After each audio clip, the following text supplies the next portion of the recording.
All right. Fantastic that you're here, my friends.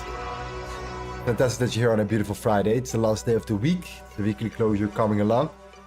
We're already there. Already mid-June. Friday. Hope you guys are doing well. Today is the PPI. Hope you guys are ready for some fireworks once again. All right. CPI yesterday was crazy. Today's a new day though. Today's the PPI. It's all about the inflation data. It's the last thing that we need to know before we're moving further. Okay. And the PPI is now what matters the most here. So we're coming very, very close towards the outcome of the news. We have around 20 minutes left to cover the PPI as well. I'm not going to trade PPI right now before the news. I'm going to wait for the news to happen. Usually around PPI, we just sit on our hands. We wait for price to develop. And we do have a couple of very nice, clean, critical levels to take into consideration though. So if you're patient, then, we might have something very nice today, once again. So before we continue, let's smash with the like button once again. We're heading closer towards the 100,000 subscribers on YouTube. That means we have to do something special. So make sure that if you're new, subscribe to the channel. And if you haven't liked, do it right now. And if you're completely new, download the ebook. This is our playbook. This is what we use on live streams. When we take trades live on the stream, you know exactly why, what the reason is, what's the tool we use, and why we're using it. It takes you literally an hour to go through it. Well, a little bit more. It's a little bit more than that. But anyways, it's a good start though. All right? So anyways, let's start the story, the journey of today. And let's see what we have here in the building with us today as well here. Let me quickly look at the chat before we continue. We need some new tunes, by the way. I completely agree. We need some new tunes again. Yeah. We're gonna get some new tunes again next week. All right, next week, new tunes. Candle Slanger, thank you for being here as always. Elena, thank you for being here. Shout out to you guys, both of you. Appreciate the work. Appreciate the effort also on our events, the sessions that we give here on a day-to-day basis. Am I lagging? No, I'm not lagging, right? Just to know. Is the stream lagging? I'm not 100% sure. Maybe it's me. Anyways. Jolene, good to see you. Moaz. Goku. Yes, AD, my man. Fantastic stuff. Gavin. Yes, sir. Kangaroo. The Kangaroo J. There we go. We got our man as well. Fantastic stuff. So let's just, bro, I don't want to lose today. Please be careful with us. I mean, always follow your own plan, my man. I'll follow my plan. Yeah, that's what I can say here. Like, if you don't like it, then don't do it. Don't be a black sheep. Just follow your own plan, man. Don't be lazy. Don't create a dependency bias on somebody else. Use it as education. Use it as education and see the trades that we take as a bonus, not the other way around. Okay? That's it. It should be education first, trades after. That's my opinion to you. All right. Yesterday was a good example. We followed our plan perfectly. After the CPI, we had an official trade from the top to the bottom here. We took the move from Asian resistance down. Was a good trade. Was a clean trade. All right. We followed our plan. We were patient. Everything was according the book. That's what matters the most here. So yes, Lelo, thank you for being here as well as Valangso. Lord Blanket. Thank you for love. Thank you for the support, G's. Okay, cool. I think we have a lot of new people today in the chat. I don't know why. I can see it in the chat. A lot of new guys. That's the YouTube algo for you right here in a nutshell. I think that's what's happening. Okay. So let's start and kick it off first with our analysis. Our pre-market analysis. That's where you're here on time. I appreciate you guys coming on time, by the way. I really do. I think it's important to start together and to end together. If you take it serious, at least. So that's very good. Let's talk about the pre-market game plan. All right. We have so many things to cover, as well as the dollar and the 10-year yield have been raising today. So we might see a little bit of a delayed response today. Again, it's Friday as well, so price could also respond a little bit later. Maybe the PPI will be a little bit dissatisfying. Could be. We have seen it before with the PPI that it's not as effective as people might expect it will be. But then the New York Stock Exchange will be more wild in that manner, okay? So anyways, we have gold, we have the PPI news coming. We have bearish price movement during the Asia and London. So price opened at around 2412. We're now at around 2403. So we came down slightly. We were trending down here. We practically are just creating lower lows, lower highs on the, you know, on the lower time frames. You know, we're following the trend at this particular moment until New York right now. All right, it's going to be very interesting. We have a couple of key levels. The fixed POC, of course, 2417. This is where we got rejected from, guys. We talked about this one yesterday as well. If you utilize the tool and you go from the left to the right, you will, you know, you get yourself a level here. This is on the 4-hour time frame. You had the fixed point of control right here. All right. We call that the fixed POC. We were looking at it yesterday already, the fixed value area low. This is where we took our initial trade from, right? Yesterday we had our confirmation from it, our reaction, our manipulation into that level. And then we had that pull, the pushback downwards. Look at that rejection, right? On the fixed POC right here, 2416.76. This is where we got rejected from initially. Right now we're trading lower lows and lower highs right here, okay?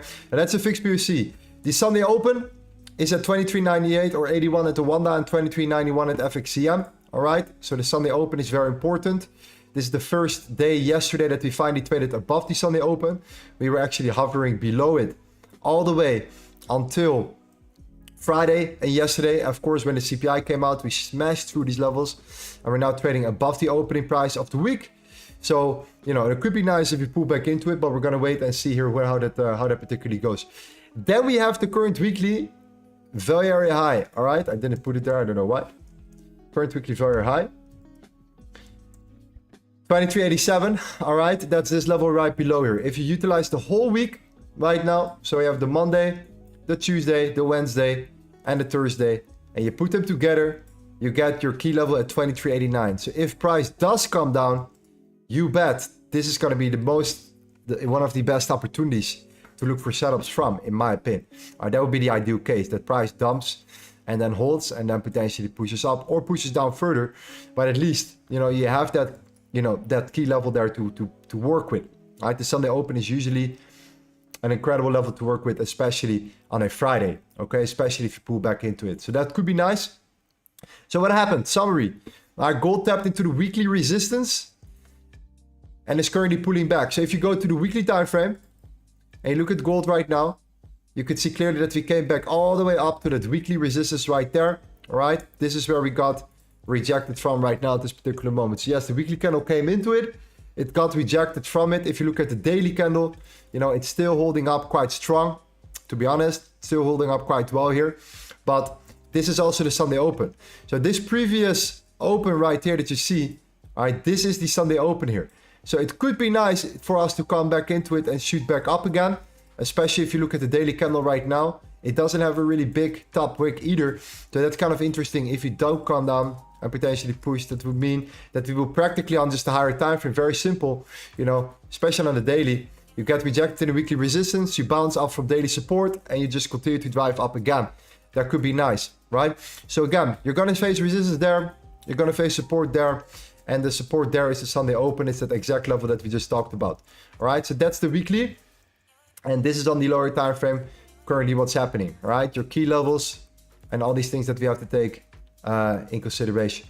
Now, the dollar itself and the yield are ranging. What does it mean? Well, it means that gold has been practically non-responsive to the dollar today, at least not during Asia and London. Yesterday was just a perfect combination of the dollar responding to gold, right? The dollar tapped into the daily support.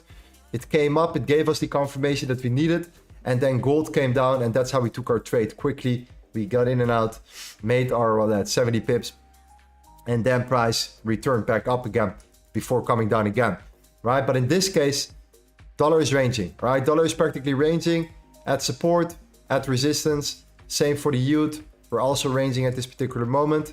If the yield starts breaking down, of course, gold is going to push up. Same for the dollar. If the dollar is, you know, breaking down here, gold will potentially push up, but we have to wait and see. For now, we're still at support.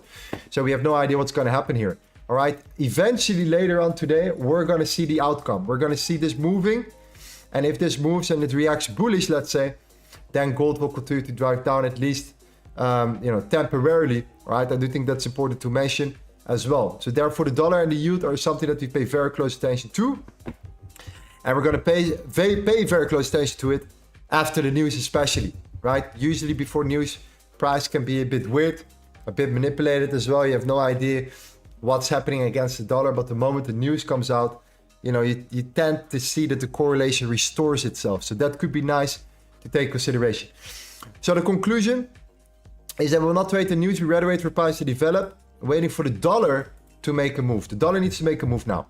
The idea will be if gold will bounce back from the Sunday open for confirmation entries, especially because the current weekly value area high is the area where one of the most volume is traded, where volume significantly more is traded. It's going to be interesting if you pull back into it, all right? Because there's the interest. And if price shoots up and it's not coming down, then the initial 24.12 and 24.16 levels are still the most relevant, as that's the weekly resistance we talked about. All right, so it's the combination of either the Sunday open or back at weekly resistance once again and see what we can do from there on the higher time frame. That would mean, again, the fixed POC, that same level that we talked about beforehand as well here. So one of those is what we're looking for. And internally, yeah, we can try to look for a trade right now, but the news is what matters now most. All right, the news needs to come first and it needs to give us a little bit more clarity, a little bit better direction. And I do believe that from that moment onwards, we will find, you know, a potential setup here. In regards to the news today, anything is possible. Like we can shoot up, we can come back down here and break the lows. I do not have a current clear bias for the news in particular. At least not today. Okay. So we're going to find out in around 12 or 11 minutes how that goes. How price comes up or comes down here. And then we'll wait and see. We'll wait and see. Okay. That's it, G's. Very simple, very straightforward. Weekly resistance or the opening price of the week. And internally, we have to wait and see what happens if we start, you know, pushing up and getting rejected internally at the highs. If it's worth it to start looking around the 2406. This is all internal structure. Internal structures come later after the news comes out, after the outcome. So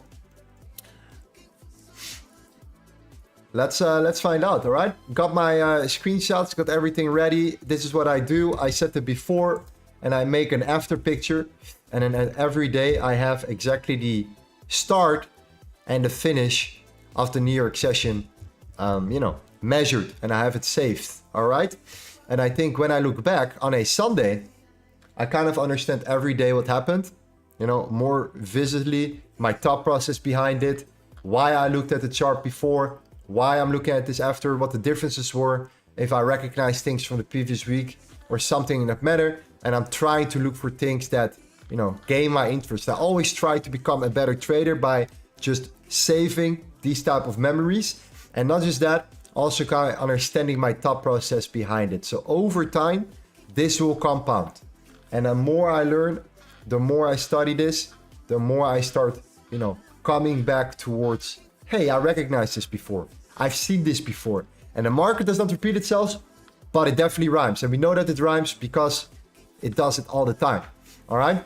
So therefore, let's sit out the news and see what we can do, G's, from there.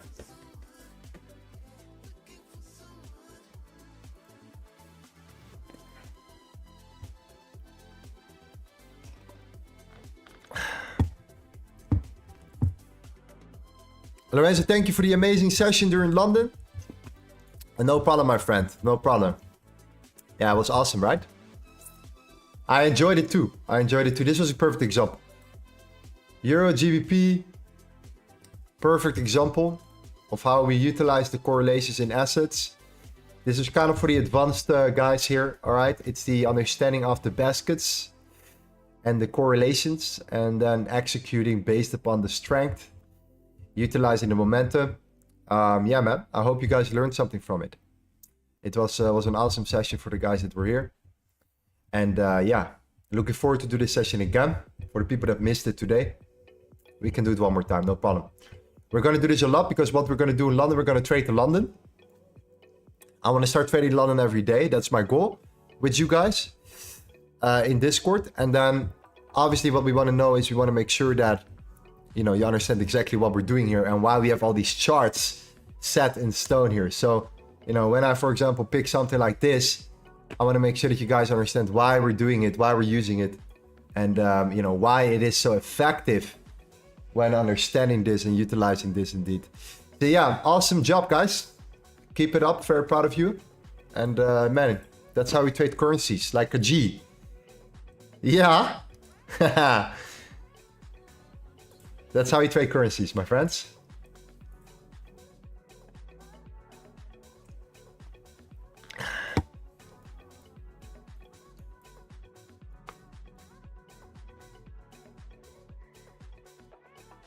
Lorenzo, I'm hearing more about fundamental trading. Could you consider yourself a fundamental trader with high level TA?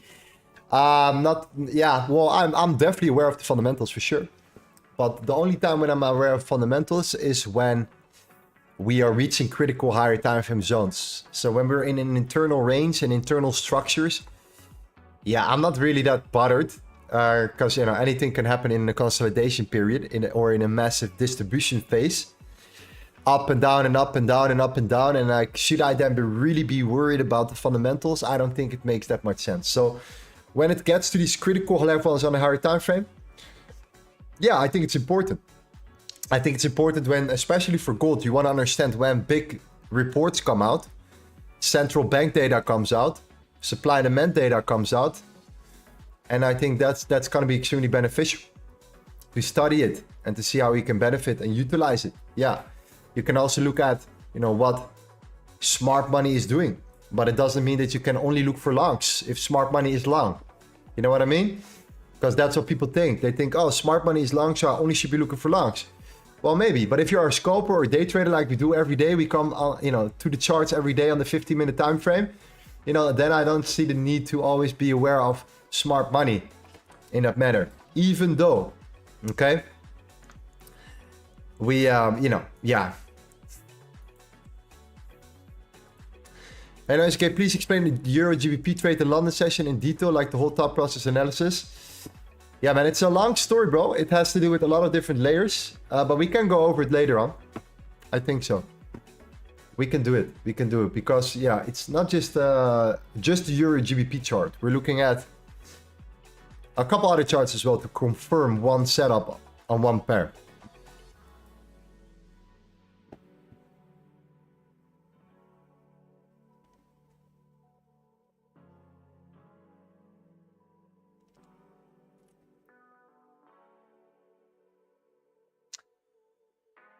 Which platform do you use to trade? Vantage, my bro. I'm MetaTrader, sometimes on TradingView.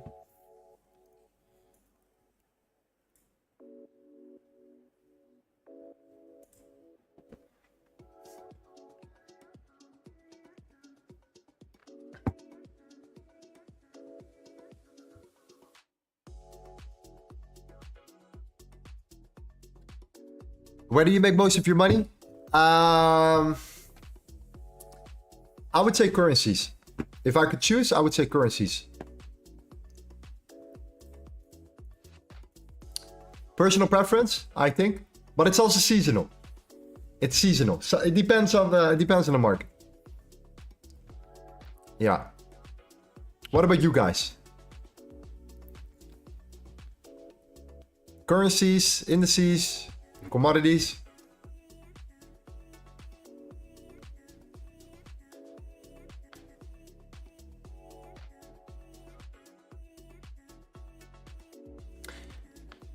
How do you like trading on Vantage on TradingView? Oh, how do you like Vantage on TradingView? Yeah, good. It's super straightforward, super simple. And what I like the most that you can still use MetaTrader, and it pops up on your screen if you want to. I mean, it's optional. It's not that important. But some people prefer TradingView, other people prefer MetaTrader. TradingView is nice because you can put in your risk. You have like a risk calculator integrated. You can also use the Vantage app. Vantage has its own app and you can manage your risk in there automatically. So if you use and execute on your phone, the Vantage app is the best because MetaTrader is a little bit annoying because you always have to calculate your lot sizes. You can also do it on MetaTrader 5, I believe, but it's not as functional. as the Vantage app itself. So yeah, you should download the app and check it out. I think you can do it on demo too. I'm not sure. I'm not 100% sure.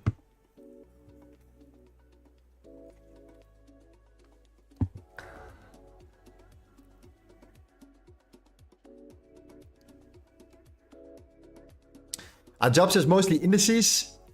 David says currencies.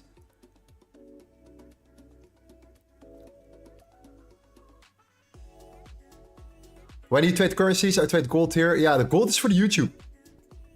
We trade currencies in YouTube, in Discord. We trade currencies outside of the streams.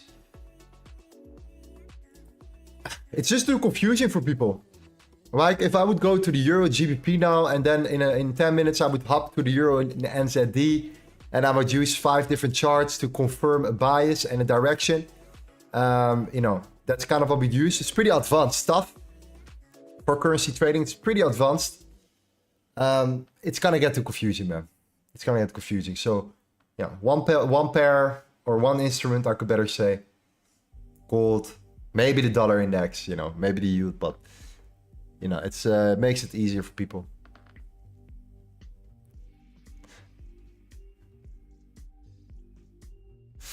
Eventually, I would love to trade everything, to be honest. I would love to grow with you guys. You know, and just build a really big core of group of people, group of guys in our community that just know exactly what to do, how to do it, and that's how we're training them. We're training them, we're building them now, and it's a long process. And we know it's a long process. It's only what, 2 months? There's so much time to go, so much time left. So yeah, once these guys are like here and they're like ready to rock and roll, like some of them already are, then you know, we're gonna for sure trade currencies as well. I would love to. All right, we're pushing down. News came out. Dollar is pushing up. Yeah, a little bit. Yield is pushing up. There we go. 10-year yield is breaking out. Let's see how we develop. Gold is pushing back. There we go. This is good. I would love to see gold coming down. I would love to see gold coming down towards this level. I would love to.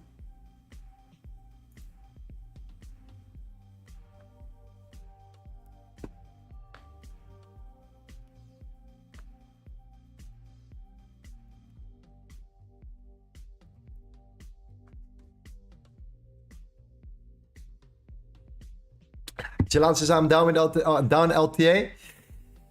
Okay. Yeah, doesn't mean that no matter what you do, you know, you have to practice, you have to put in the work. You know what I mean? There is not a magical formula. Like we wish there was. I wish there was that one thing that say this is the trick and that's it. No, you have to put in the work. You have to put in the effort. And you know, this comes over time. But this is nice, fam. This is good. We're coming down. Dollar holding that support here indeed.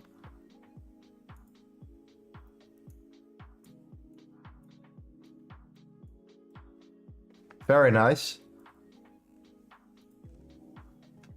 Let's get down here. That would be awesome.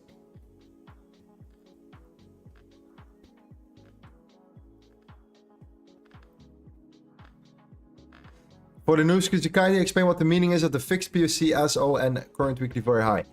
We created the ebook for you, my friend, so you can get access to all of that. So you don't have to ask me, you can study this.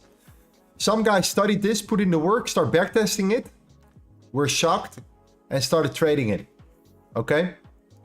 And these are now the guys that are still trading and utilizing this every single day since then. Right? Other guys tested it a little bit, didn't take it that serious, didn't succeed with it. Of course you don't. Right? It all depends on how you put in the work. So yeah. There's your answer, my friend. Great to have you though.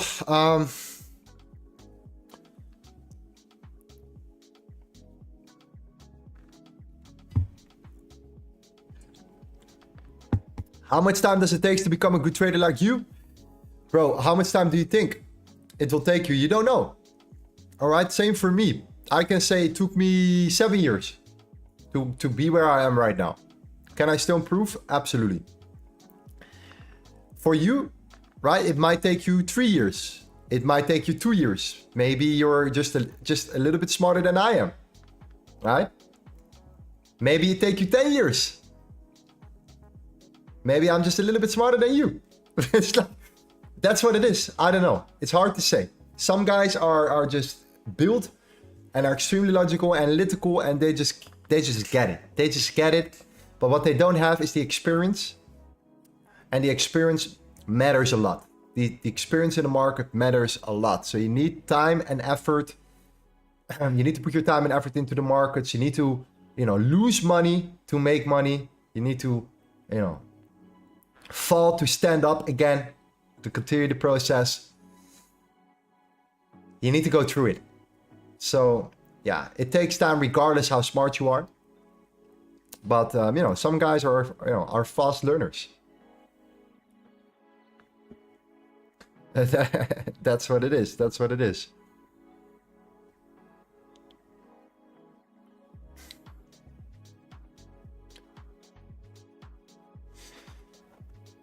Lorenzo, how do I decide what the key levels are each day? What determines it? Well, I always look at the higher time frame first. Higher time frame levels are key. Daily, weekly. What are the daily levels? What are the weekly levels?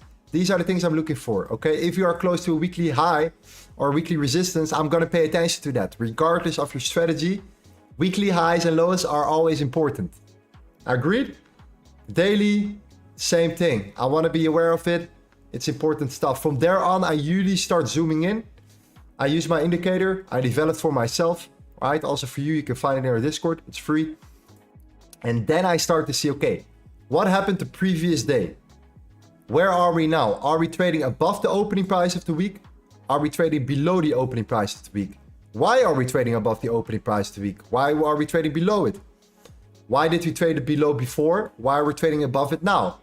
Right? I'm asking myself all these type of questions. And when it comes down to my key levels, the Sunday open is a level I always mark out.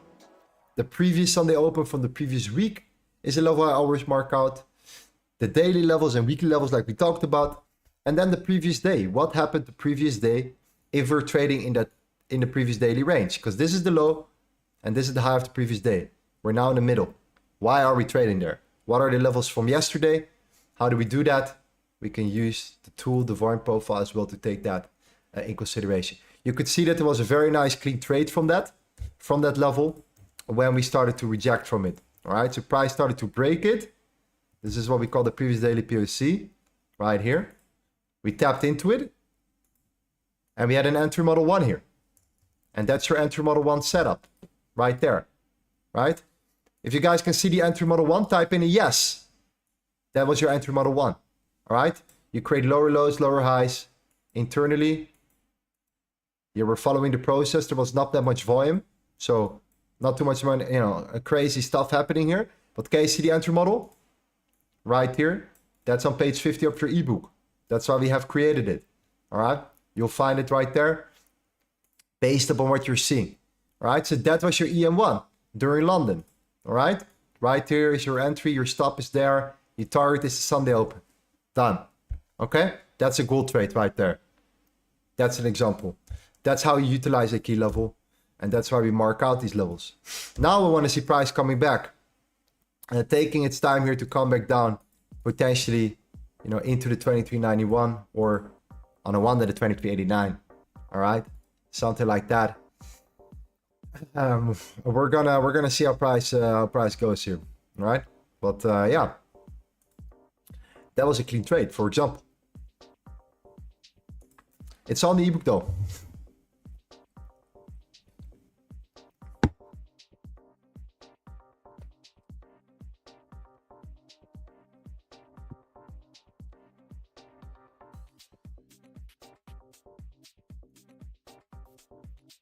The 5 minute is still not strong. We're pushing up here. We're getting rejected internally. So it's still kind of like, it's not that strong, right? It's still getting rejected from this zone, right? So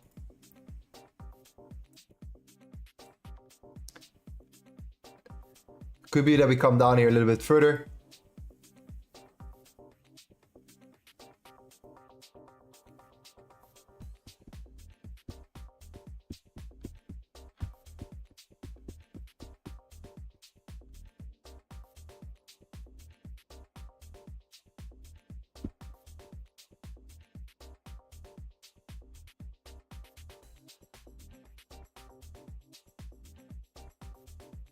Always clear, how did you get the fixed POC? Same thing, the same reason.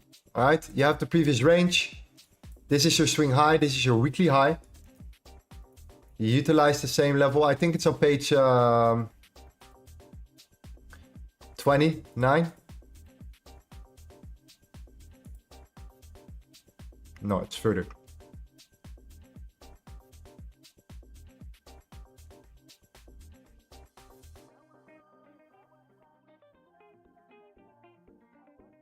Page number 40. Page number 40.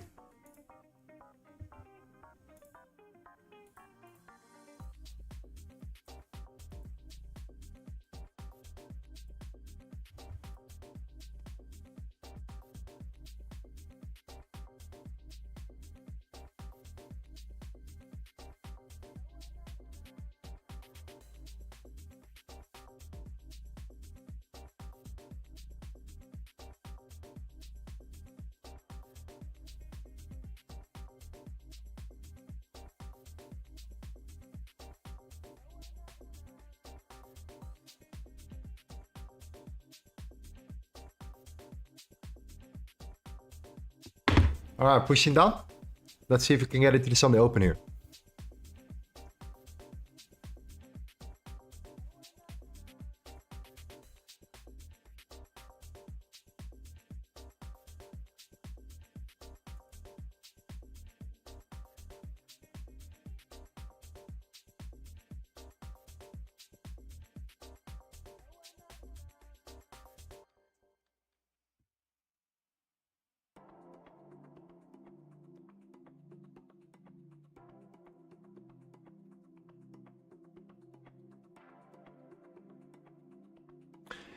Hey Lorenzo, can we also use EM1 with a single wick confirmation like you showed for gold? I actually missed that trade because I was waiting for a weekly bearish candle. So if you look on the 1 hour time frame, or sorry, 30-minute time frame, it would have been a very nice double wick confirmation, right? But sometimes what can happen is the following. We gave an example about this one right here.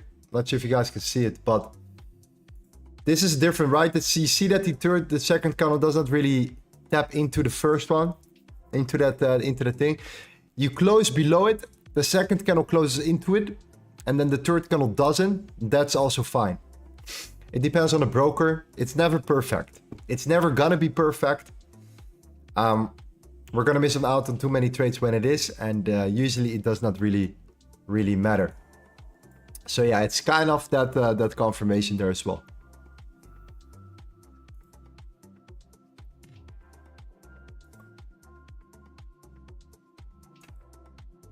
All right, we're there, geez. We have arrived.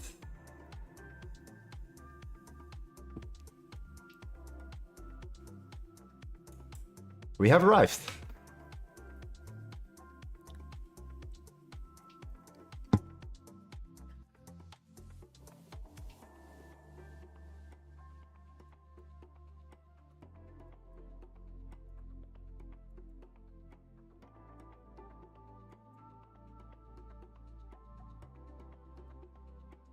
Dollar getting pushed back.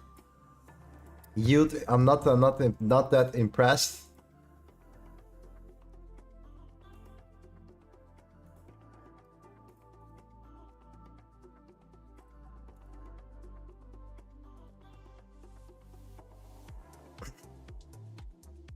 All right, perfect. Let's draw also the fixed, so the current weekly very high.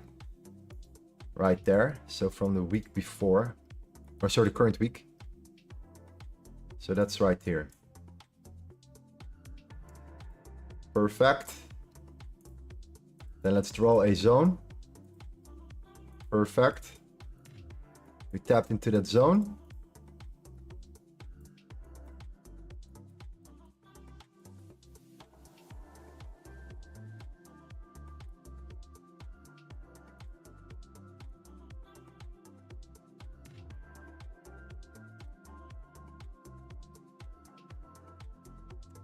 Volume is coming in, G's.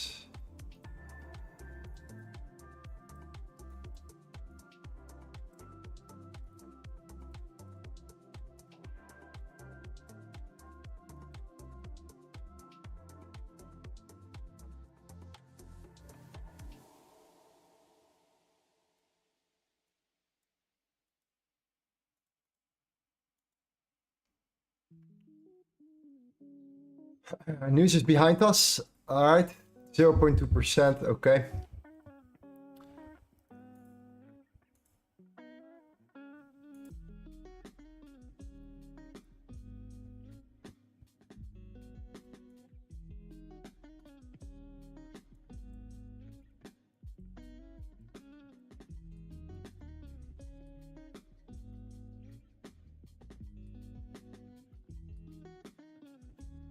Michael says 2404 was my buy limit for long. It's opened and never hit that price. What is going on? Sell limit or buy limit? Oh, buy limit for long, and it never tapped in. It never wicked you in. It never activated your order. Was it around news? Might be.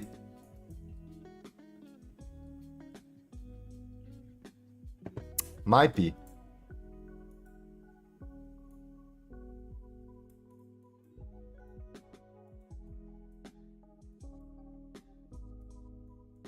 Ah, that's interesting. Ooh. Okay, that's interesting, fam. Look at the huge, strong rejection here. 50-minute closure is done.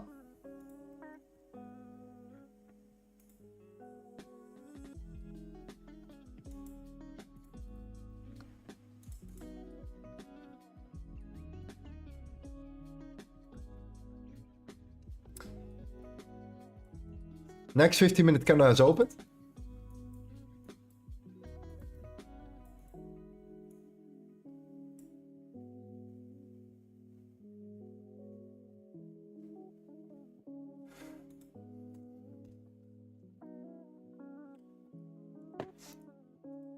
So the best thing to do is to wait for this 4-hour candle now to open up. And then that, I think, could or might be the entry candle, depending on what we're seeing here. We're retesting these highs as well, the previous highs, of course. That's exactly where we initially bounced from. This is the daily support that we were talking about, by the way. In case you forgot, we have that weekly resistance here. And we have that daily right here. This is now where we're tapping into. Okay? So that's what we're looking at on the higher time frame. On the lower time frame, it's the opening price of the week.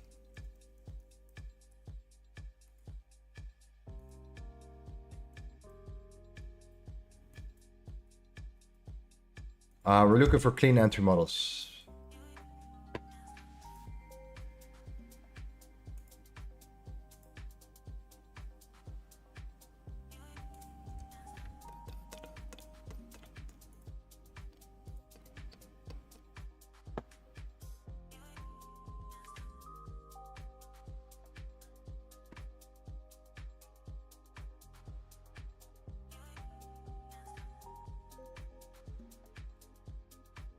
So yeah, we're in indeed daily support.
Yeah, I'm definitely going to wait for this 4-hour to close. Because it's in 12 minutes. And this new 1-hour candle to open up.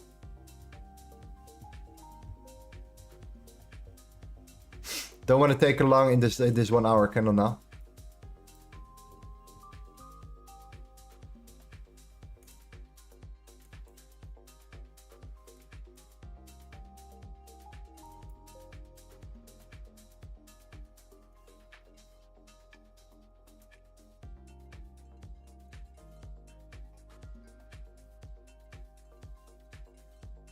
If you shoot up, we come back down, we have to wait a bit longer, but that's fine.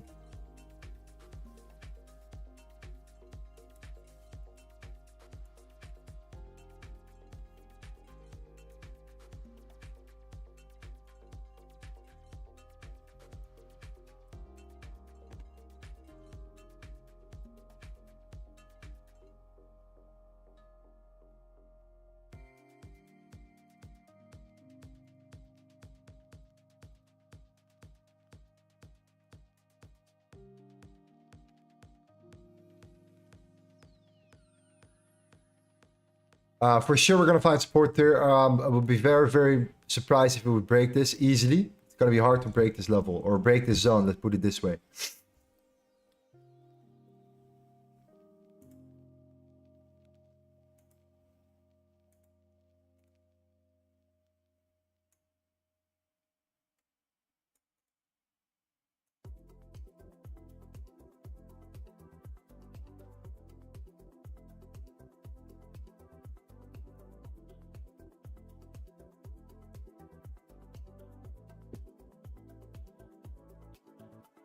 Yo, Lorenzo, Nasdaq buys is an EM entry model 3.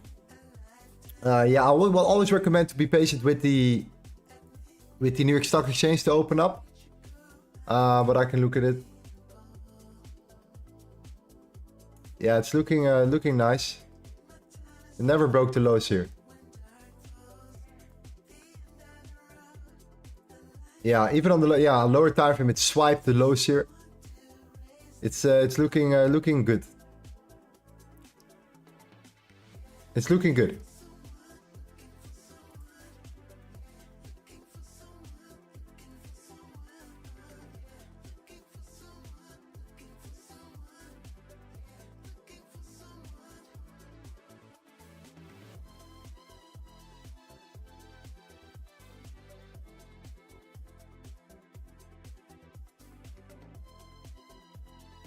What are you waiting for? I think that the hourly candle can give us at least one more push down.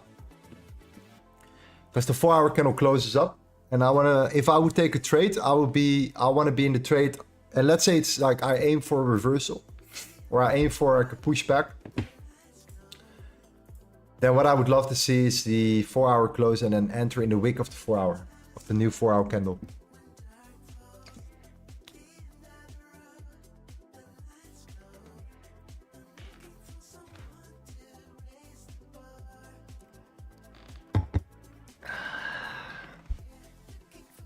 Anyways, how do you change time frame so quickly? What's the hotkeys you're using? Just tap, man. Just click on this. You can also just type in 5, enter. 15, enter. 20, enter. 30, enter. Depends what you want to do.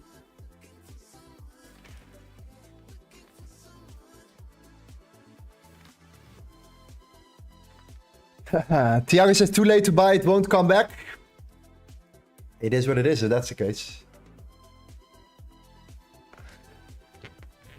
How do you open the volume? Fixed range volume profile.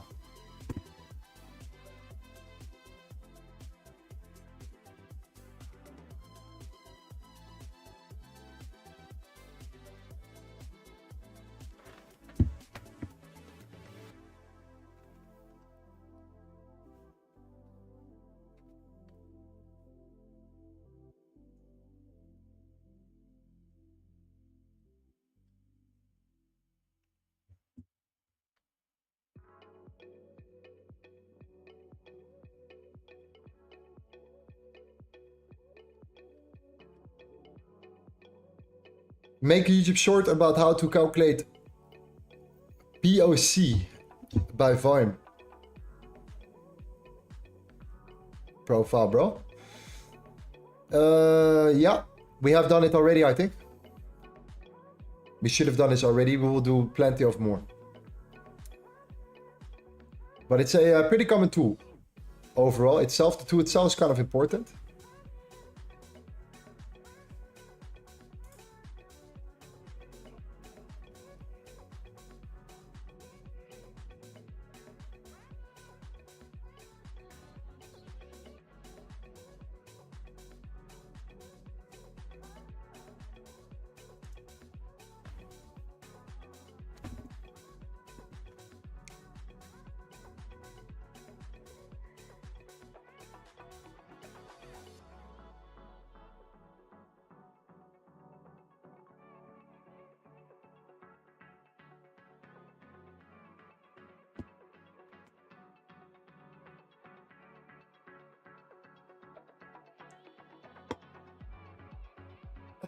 6 minutes for the hourly closure.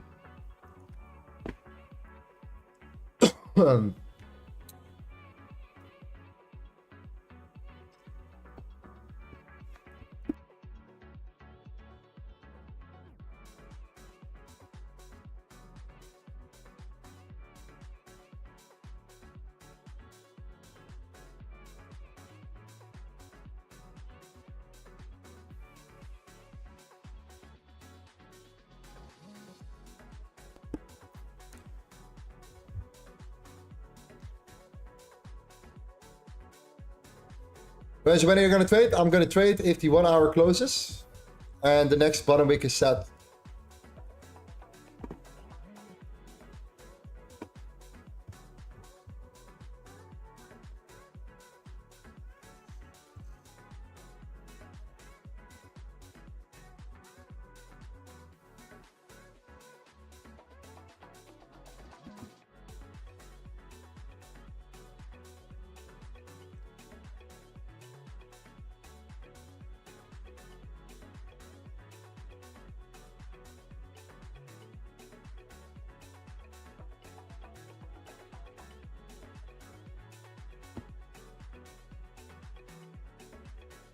Matthias says the swing very low from the highs to this current low is at 2394.8. Do you think we can go short if it closes below the 7 minutes?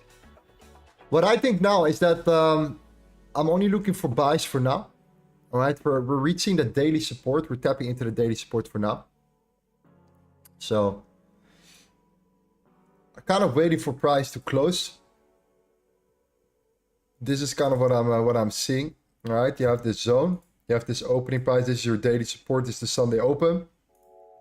Sunday open. Your critical levels here. You tapped into it now. You're going to close this candle in like 3 minutes. So if this next 1 hour candle opens up and it taps into it, that's when I'm looking at the lower time frame. And if that aligns, then I'm willing to take a long.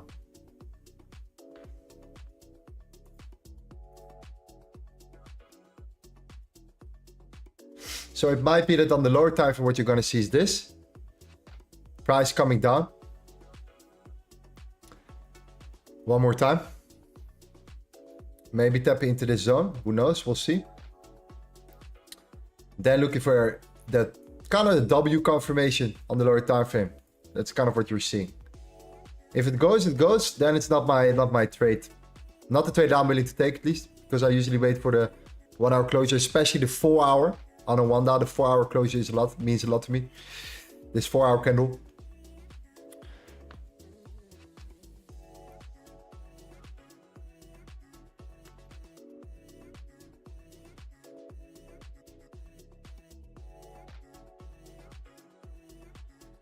Think about this. If the next hourly candle opens up, right? And it, and you expect price to go, unless this candle flips bullish and we start breaking highs, then we could already, missing the boat, you could say, or whatever.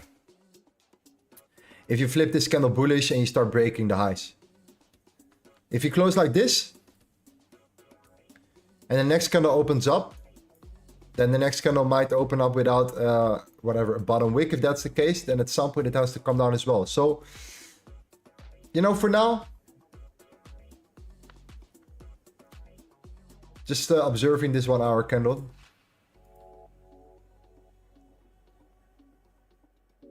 Because if the trade comes, it will be a bigger trade. Or it could become a bigger trade.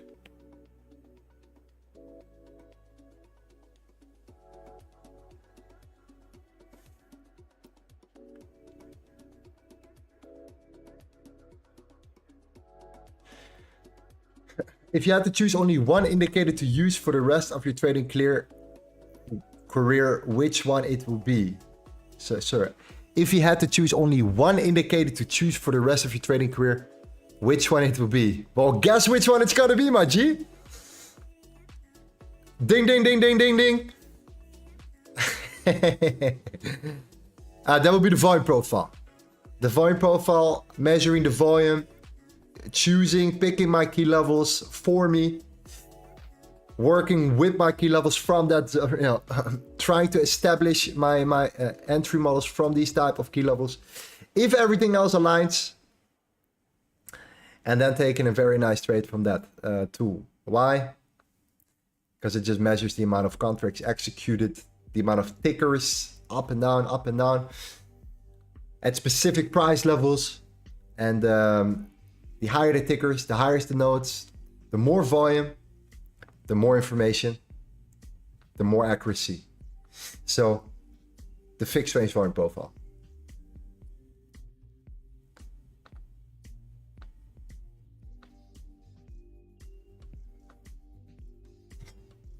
Yes, sir.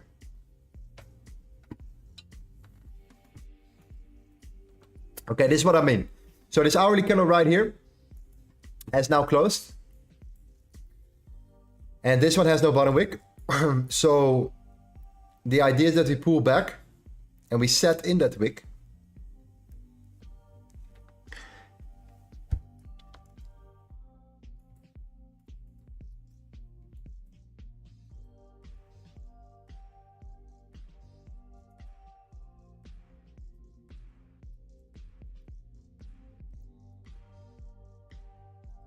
At least that would be nice.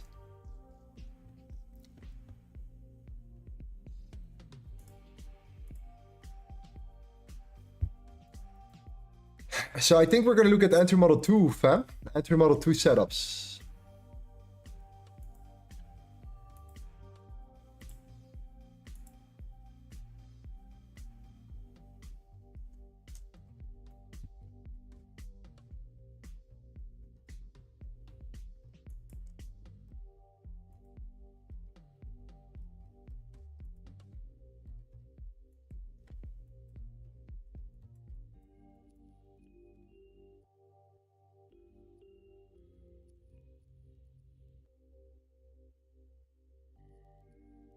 Yeah. So yeah, daily support is going to be important. The weekly resistance, of course, is going to be important. So yeah, the fact that we bounce from daily support is nice. So now it's all about, okay, we bounce from daily support. We're kind of holding there. The dollar shows weakness. Yield shows weakness for now. So time to look for long setups when they appear. Combine it with some candle closures, lower time frame pullbacks, high low formations, and I think we might have something.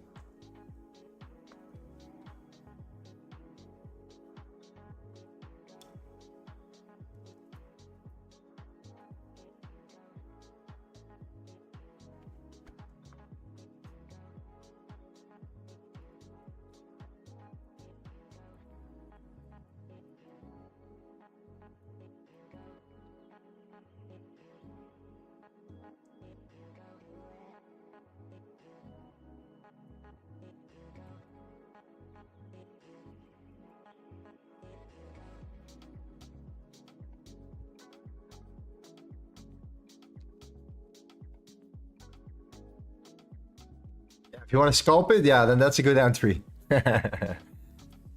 Yeah.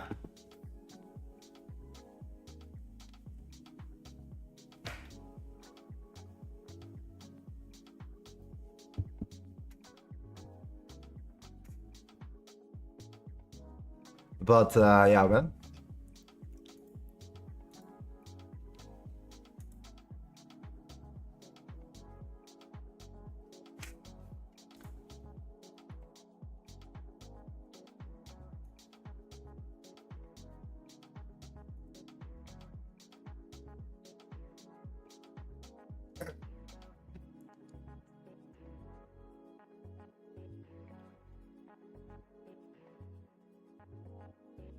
Yeah, gold is a hard time here, right? So buying here is of course too late. Buying at the bottom was better, but now with the confirmation, it might be very nice as well.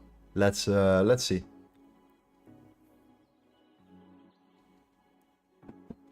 I think price has to come down first before potentially moving back up again.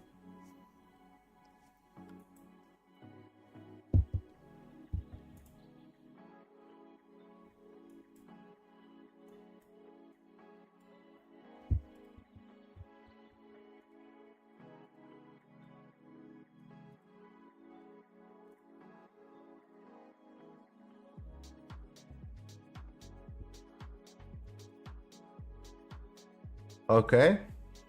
Internal highs have been created as well. Nothing too fancy, but...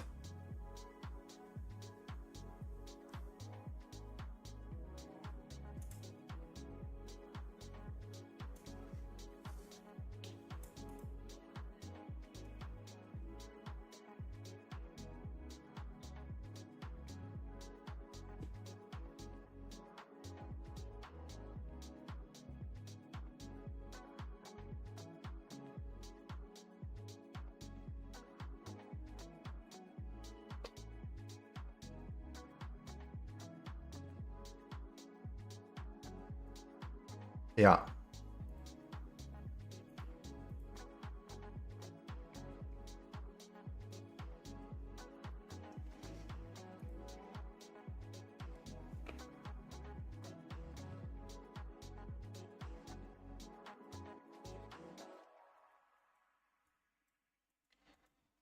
What's your monthly income from all assets, including YouTube?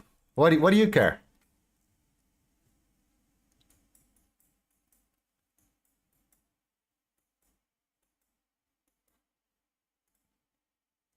Can't complain.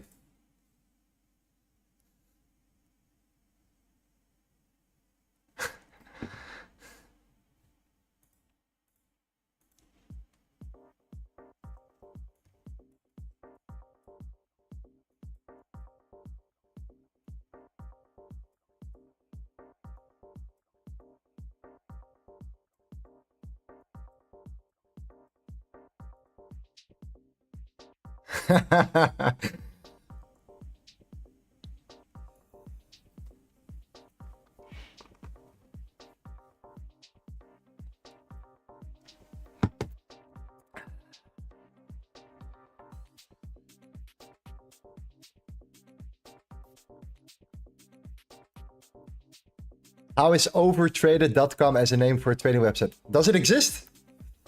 It's probably already taken. If not, buy it right now because it's a genius name. I would instant buy it.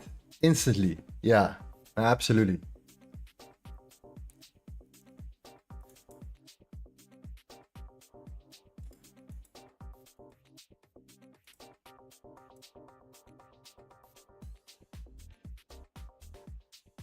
Lorenzo, check out GJ. It looks like a meme coin. Yeah, GU. Yeah, sorry. Yeah, GU is absolutely crazy today. The British pound is crazy today. That's why we talked about the British pound today. Yeah. Yeah, Euro GBP is probably down all the way now. It has to be. It has to be. Yeah. Yeah, look at that. Look at that. Yeah.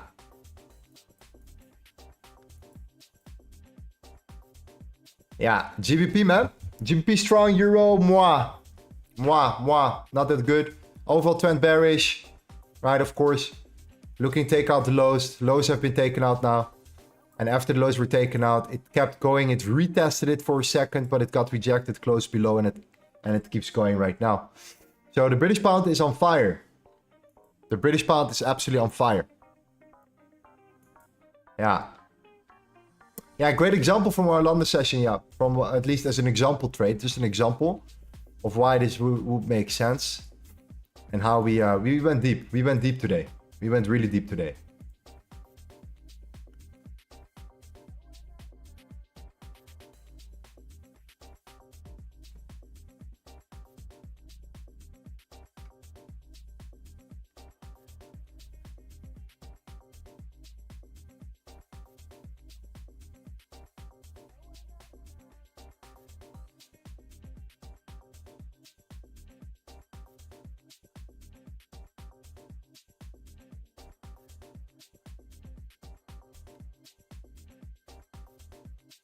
Look at GJ. Yeah, GJ is probably getting destroyed because of the yen.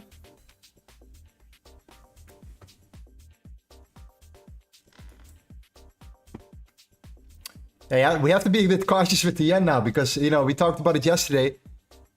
You know, the yen was nuts. The Japanese yen was crazy. It was the craziest kind of we've seen so far during the CPI. All right, craziest kind of we've seen so far. So yeah, anyways.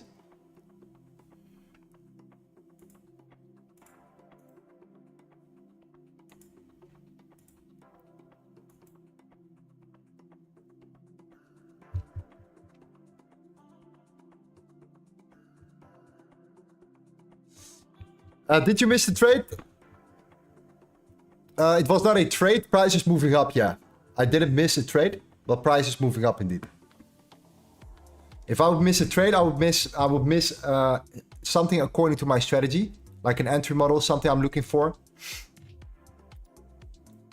But price moving up. That's what people tend to think. They think, oh, you missed out on a trade. Well, not really. It depends how you view it.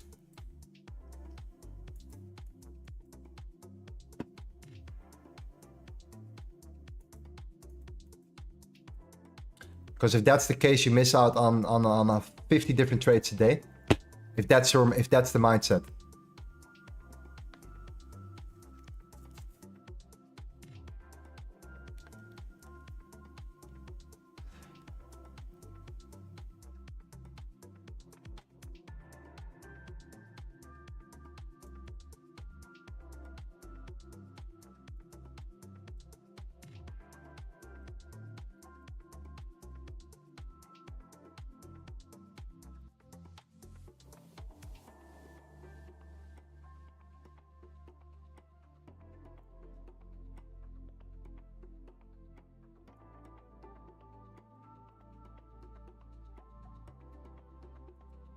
So what are you looking for? This is just a good sign. I mean, this is great. For me personally, if I'm aiming for higher targets, which currently is looking interesting. So the dollar is definitely looking weaker. I think dollar might be coming back once again to the 103.5. Youth is definitely looking weaker as well. So if gold comes down at some point internally and it starts retracing and building up a new trend, then I think it's a nice moment to look for continuation plays. So yeah.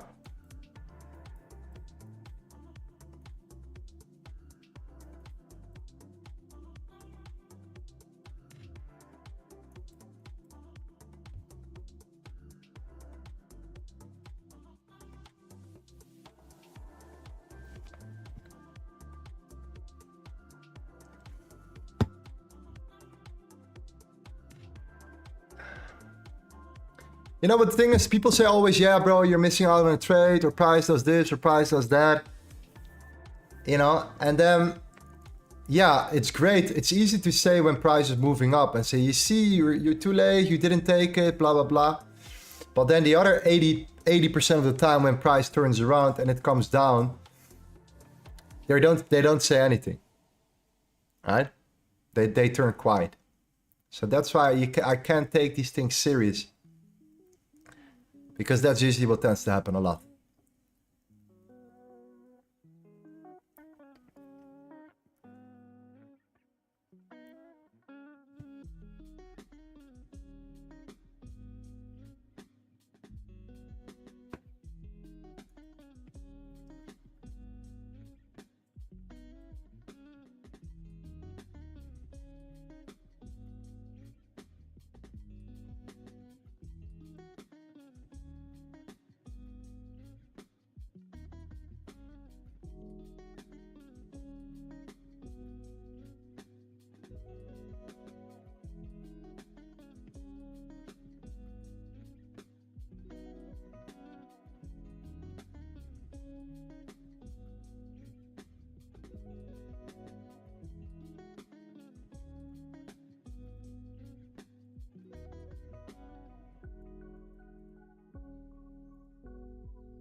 Can we still push back? Oh, 100% we can. Yeah, absolutely.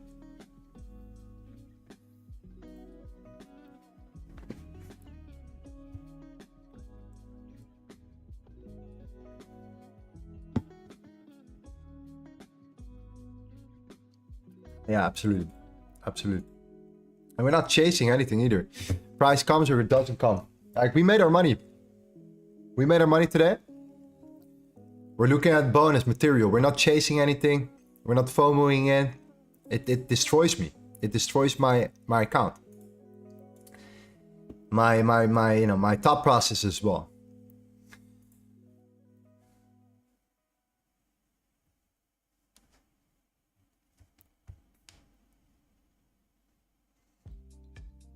So my analysis can be correct, but even when my analysis is correct, doesn't mean I'll find entries to define my analysis.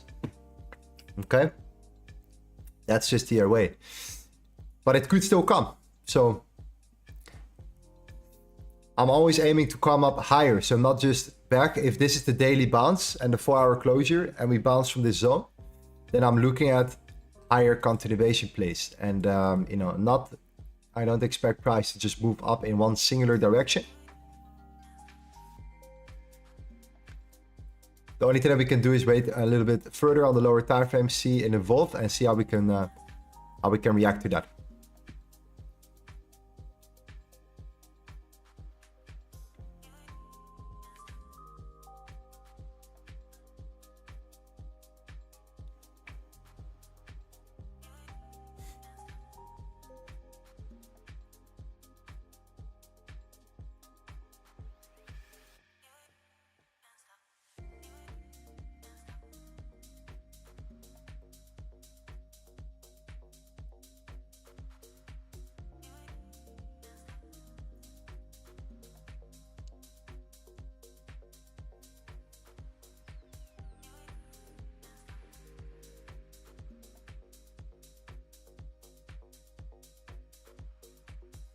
C says I saw someone saying up and another is saying down. I choose the wrong one and switched again wrong, small losses, but in the end price went where I thought it would go by myself and had a limit waiting. That's a great example, my friend. That's a great example. Yeah.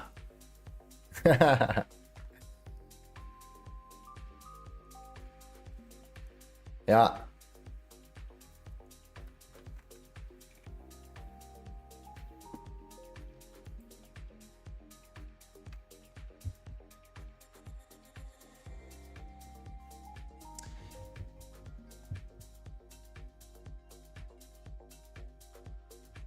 Nan says, hello Lorenzo, thanks to LTA I made 1.2k on PPI news. What trade was that, my G? Was it the previous daily POC? Was it this one? Or was it another one? Another pair?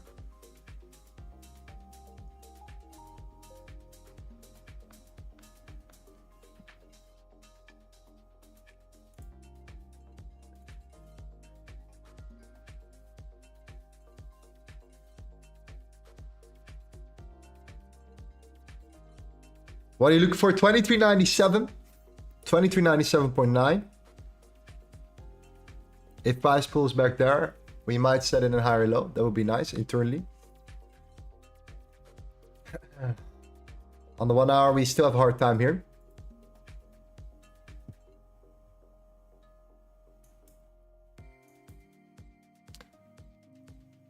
Of course, if you break the high 24/7 will be perfect. Will be really clean.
Lorenzo, what do you think in terms of currencies right now? Which one is going to be strong?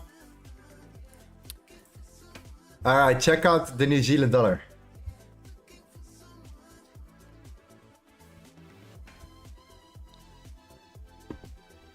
Pay a little bit of attention to it. I think the British pound is done. Euro is done. It's time for the Australian dollar and the New Zealand dollar to recover.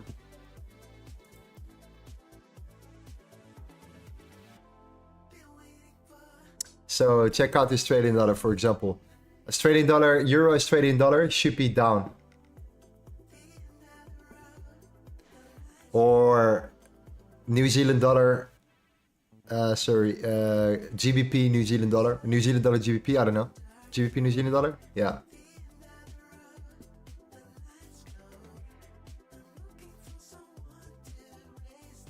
Yeah, you should check it out.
All right.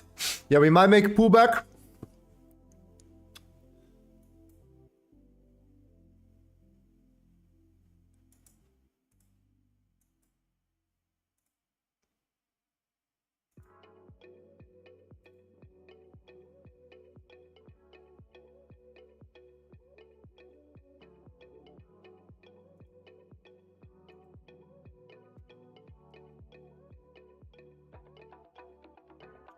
Next resistance 2412, I think 2407 comes first.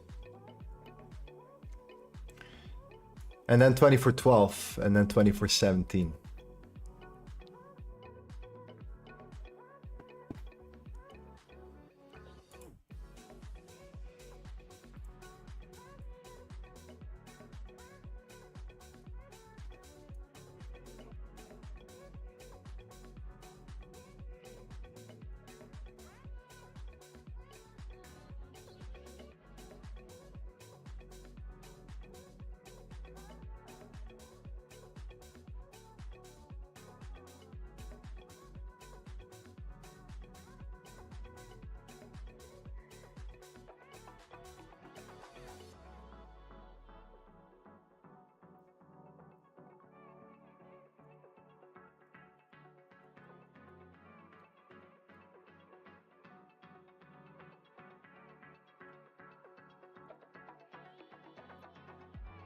Can we come down again? Now, if we get rejected here, let's say price comes down to 23.97 and it breaks through it, then yes, we might come back to the 23.91 again. Same old zone, same old zone. What I'm trying to aim for is the move towards the highs eventually.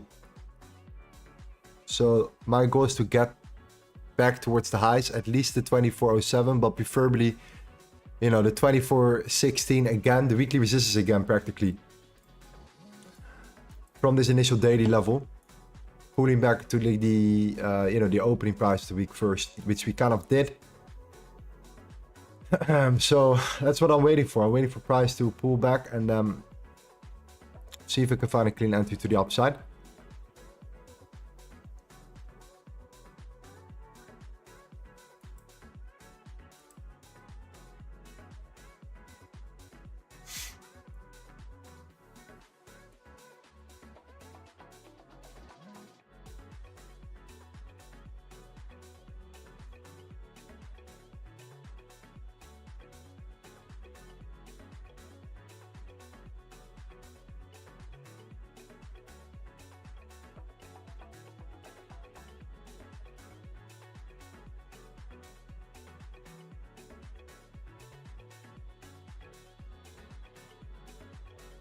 How are you doing, Lorenzo? I'm doing good, my man. Uncle Jerome, what about yourself?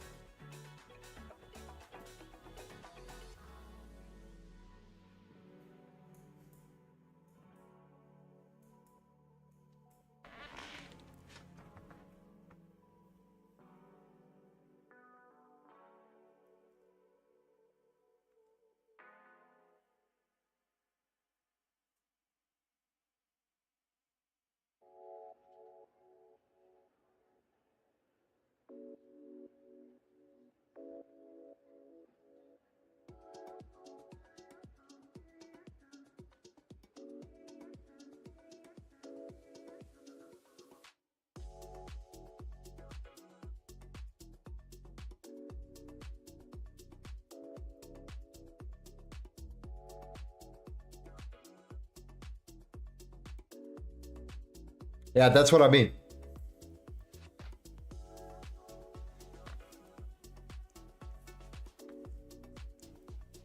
I think the British pound is done now a little bit. All right. The yen started to take over. And I think it's good. It's going to be good for like the Australian dollar and the New Zealand dollar. So yeah.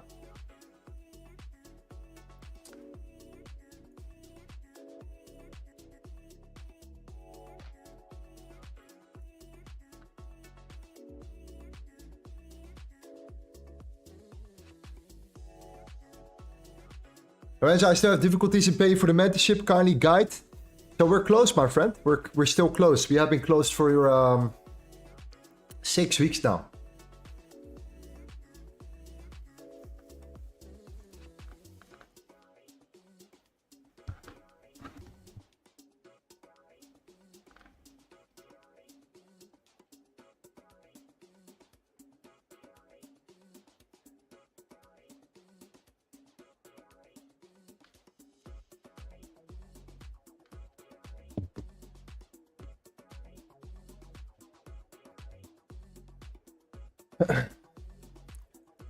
Lorenzo, you're not only helping teach trading, but also provide information how to improve trading mindset and make a passion.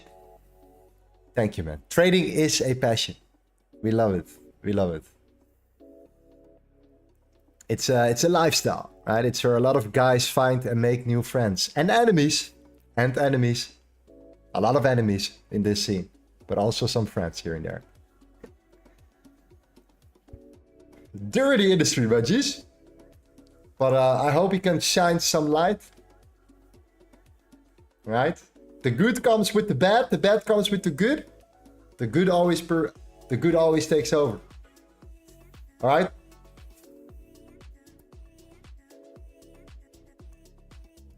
That's it.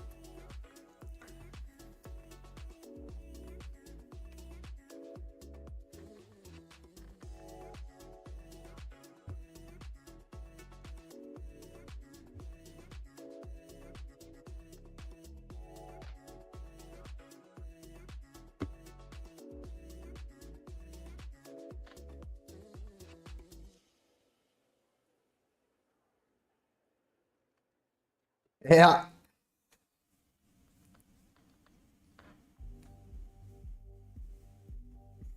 $23.96 incoming. I hope so. I hope so. I hope we come down a little bit. That's good. I don't think we're done for the bigger move yet. I think this was an initial move. It's a start. It's a start though. But you know, we're still trending down. We still have kind of that, you know, we're still pushing down. We're still getting rejected.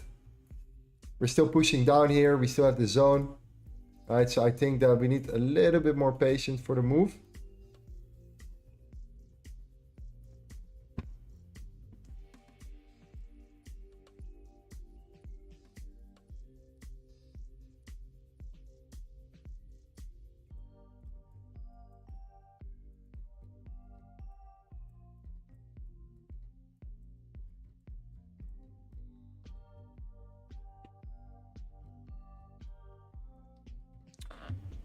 Do you have a management? Well, I do not have a management, but I definitely do have, you know, partners. The partners I'm working with together. We have a small team, and my team is, you know, these guys are A players, killers. So You know, you need these guys. You need some good friends. You need some good guys around you. You don't need many friends. You don't need many friends. That's usually actually not a good thing to have many friends. That comes with a big, you know, a lot of headache also. But at least, man, at least you need that one guy that you can count on, right? That one or two guys, and people are there. People are there. Friendships can be built.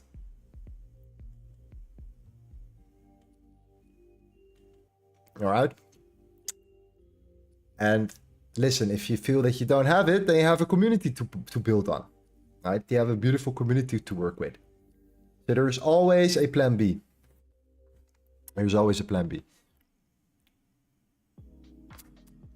But I'd rather have a small group of really good friends than a bunch of guys that, you know, are acquaintances, whatever you want to call it, that are, you know, hopping around, building around. You know, these people come and go. But your core group, guys that you can make money with, that you can build a business with, these are hard to find. These are hard to find.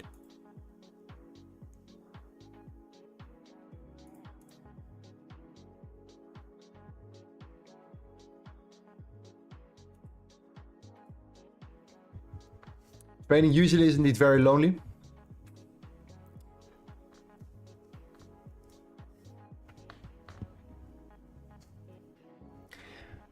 But it doesn't have to be. It doesn't have to be.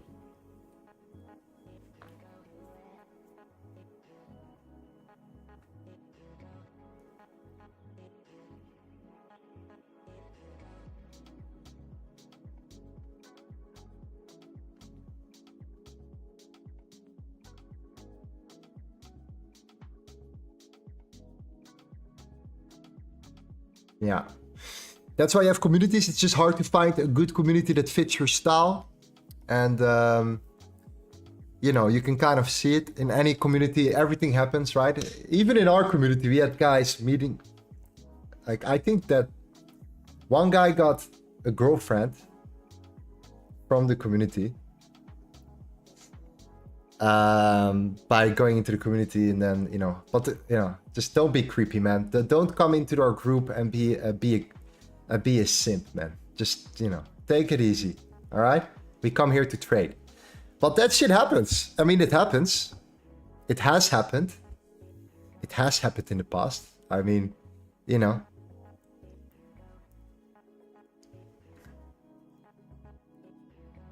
But yeah, that's just, man, it's the frequency, you know? It's the energy. It's the energy.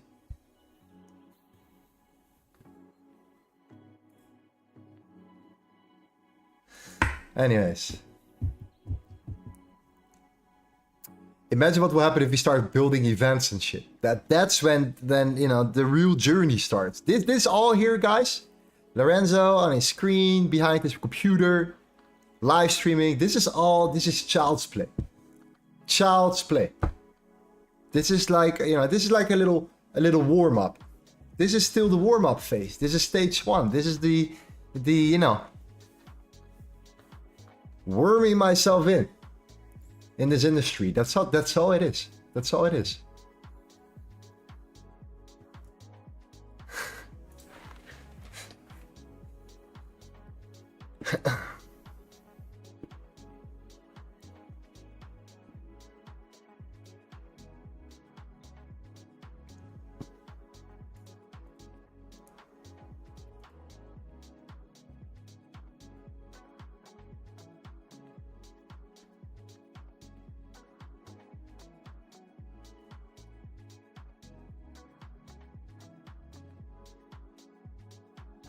Boucherova says, I love how I don't get filled at 2400. Yeah, that's indeed sad if you didn't get filled there. Yeah. Indeed, my friend. Indeed. I agree.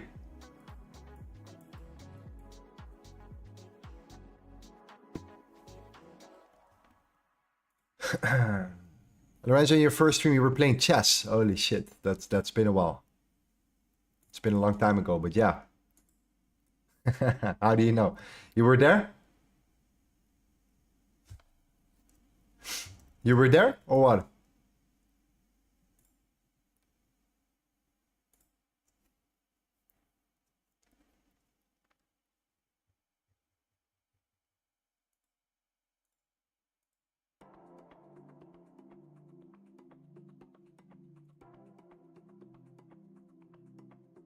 Damn, that's a long time ago. Wow.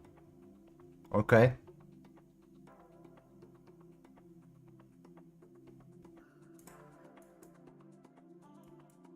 Yeah, I said $50 if you beat me at chess, but then people started cheating. So I gave up on that quite quickly.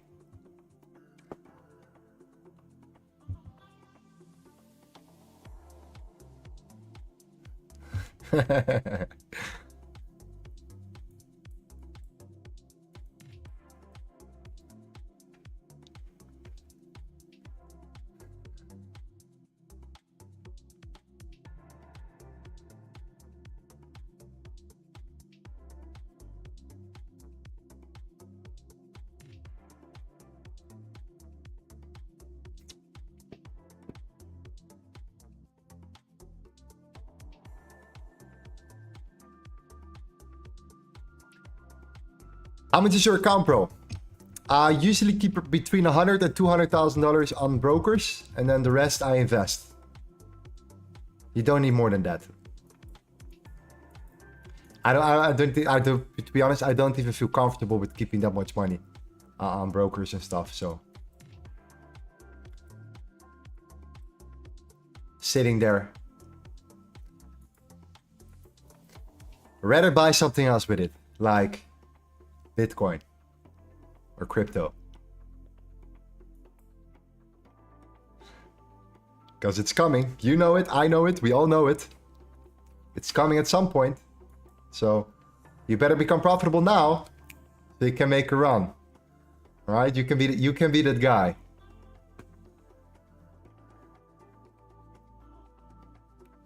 I know it's not a signal group, but if you can get some direction, it will be helpful. Well, we take trades live, of course, when I see something that's according my plan. But you know, you have to make sure, Marvin, that you come to the market analysis, the pre-market analysis at around 8 a.m. Okay? You know exactly what we're looking for. If we're looking for buys or sells, you know exactly what we were looking for right now. Okay? If you find an entry that fits according to our plan, that's another way. But the analysis itself, we're talking about directions there. What our direction is, why we're looking at a direction.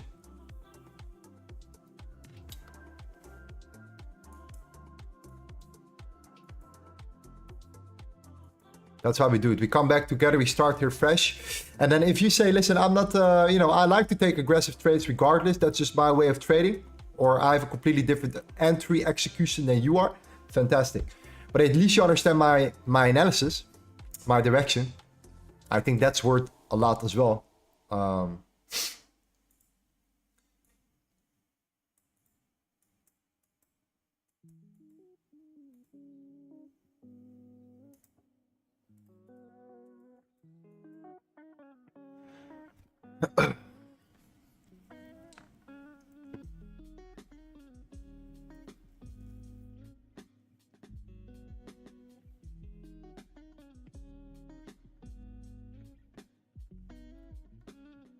So what I think now, I think the price has to, I'm still in the understanding, price is just very slow, but I'm still in the understanding that we have to pull back. We have to pull back before we can drive further. And that will give us the ultimate confirmation if that's the case.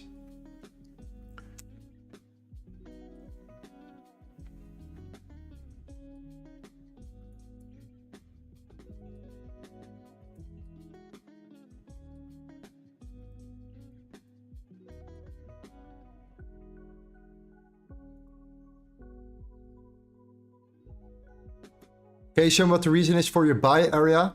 Same thing for you, my friend. You don't come, I'm not going to explain you. Again. Because you know what happens here?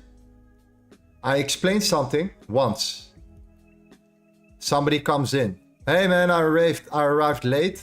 I don't really care about this. I just want to come to gain as much value from you. I want to just extract value from you. I want to take.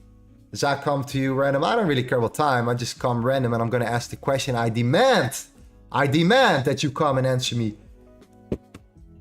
Because otherwise what?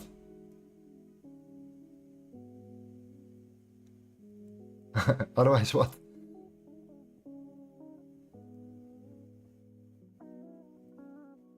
And then what happens is somebody comes and then I explain it again. And then somebody comes and then I explain it again. And then somebody comes and I explain it again.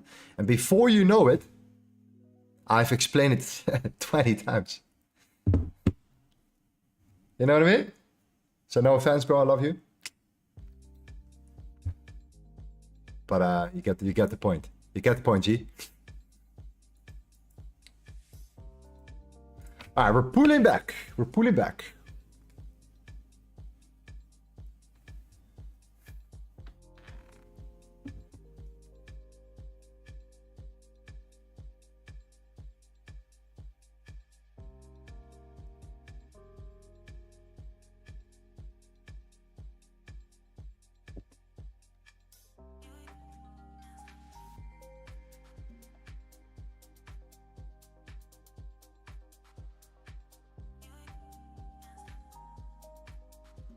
Yeah, I think we're unable to break the highs here. I think that even the hourly candle is getting rejected. It's just not there yet. It's just not there yet. It has to come down one more time. So it might become, you know, get a little bit of a longer stream here. I would not doubt it, at least. All right. I would not doubt that this price will pull back again.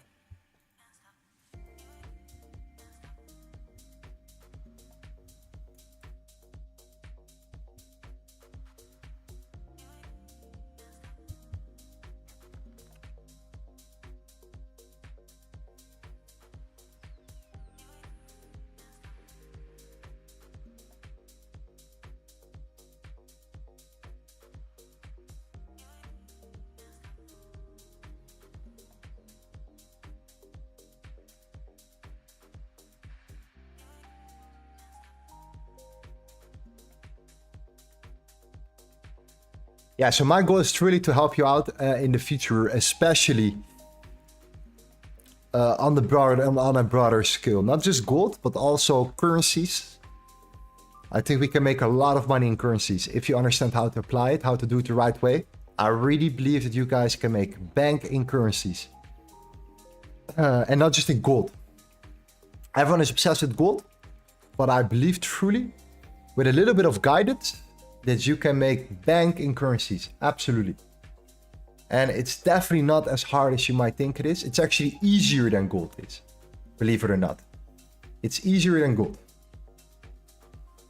Might not feel this way, but it is. It is. Once you get the hang of it, I can guarantee you, it's easier than gold. Yeah. That's the unfortunate thing. Guys started trading and they dive immediately into gold. And they're getting absolutely destroyed. Absolutely destroyed. But they can't stop because everyone is doing it. And it's like, you know, everyone is, you know, on these live streams, like me as well. Same thing, right? Absolutely destroyed though. I think if you're a beginner, I think that working with some currencies, like, you know, currencies, you know, foreign currencies, right? That's what Forex actually is. The foreign exchange, right? I believe I can, you know, you can make a lot of money, But there is a but. You need to know how to do it the right way, because it requires a different approach.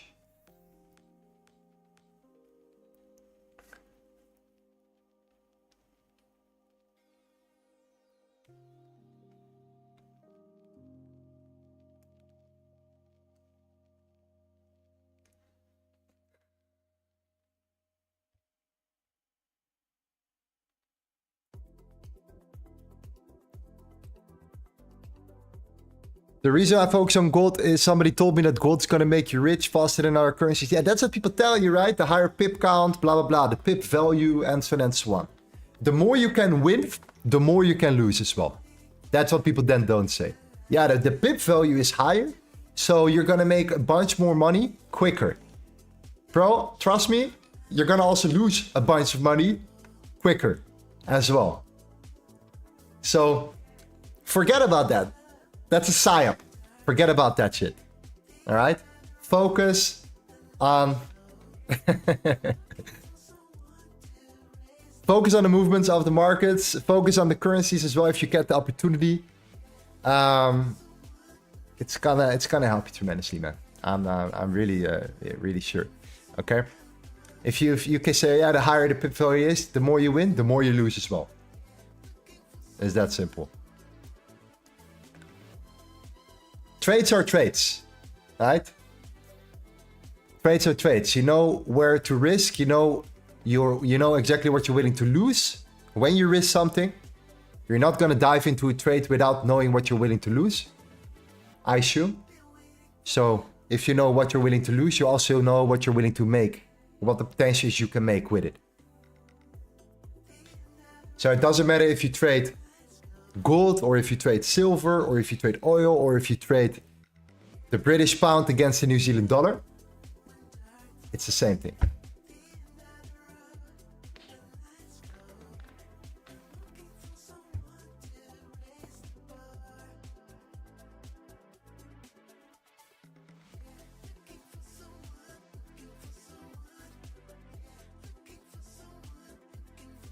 But yo, it's personal preference. It's personal preference, G's. If you say I want to stick with gold and gold is my savior, then stick with gold. There's nothing wrong with focusing on one pair, but then expect also to not find your AAA, AAA plus setup every single day, and get upset if you don't. So if you decide to trade one pair, one instrument, one session, don't get emotional and angry when you don't find the trade you're looking for every single day, because that's what happens. How many of you guys, and let me know in the chat here, took a trade because you were upset that you couldn't find a trade that matched your trade, but you still wanted to take a trade because you didn't want to have a day where you didn't took a trade, where you didn't take a trade, and then let's say it's Friday, and that's even worse because the week is gonna close. So the weekend, there's not gonna be any trading either ways. So you're gonna take a trade regardless if it fits your strategy, if it fits whatever the case may be. That's Rack City in a nutshell, okay? And then when it works out in your favor, you're like, yes. But then the other 4 times it doesn't work, and you're like, you know? That's forcing setups. That's forcing trades, my friend, okay? That's it, and I get it, but I also don't get it, all right? If you're serious about it, I don't get it. If you want to go to the casino, red, blue, green, yellow, I get it. I get it.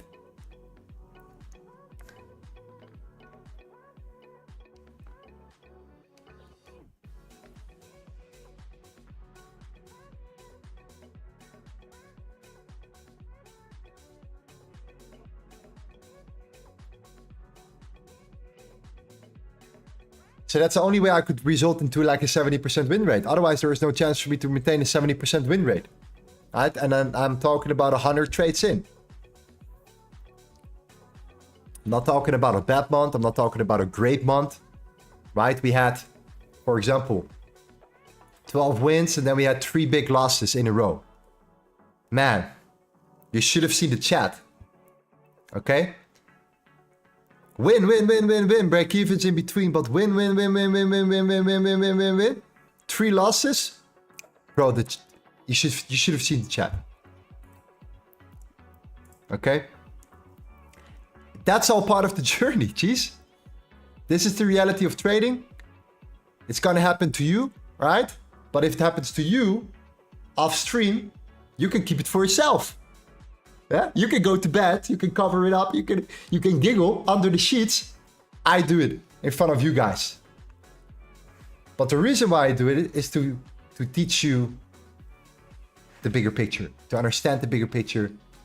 Day trading, day in, day out here. And what we want is to help you become a better version of yourself. Not just a better trader, a better version, a better person, a better human being. All right, and that means that you have to be confident in who you are. You have to be confident in who you are as a person.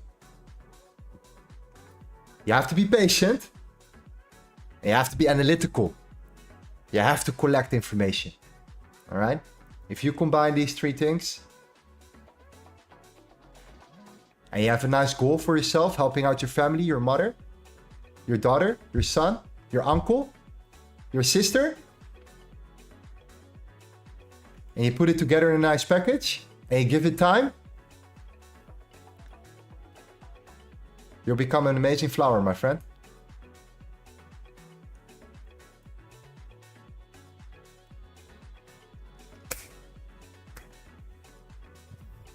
I'll grind for you regardless. Alright? I'll embarrass myself for you anyways. I'm fine with that.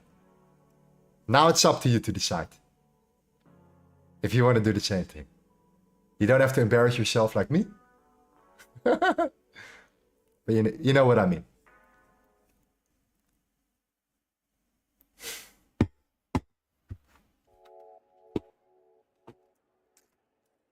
So gold's coming down now. Again, still waiting. It's slower. Market is slow. Pretty slow for a Friday.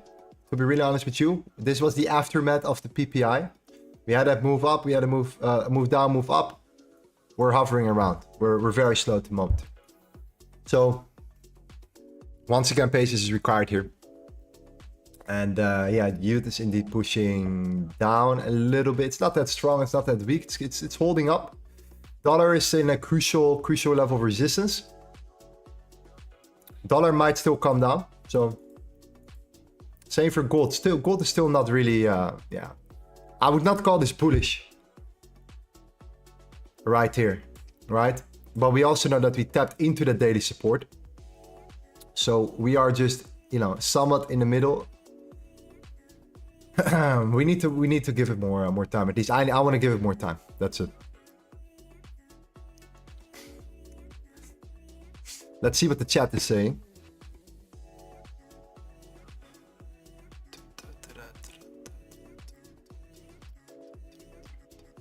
Yeah, it feels like a Friday. Yeah, it definitely feels like a Friday. I agree with you. You can see it in the chart there. Extreme says, Lorenzo, I like the way how you tell about trading, the way you teach us. So thanks a lot. I'm the biggest fan. I hope you gonna be like you one day. Thank you, my man, Extreme. Where from, brother?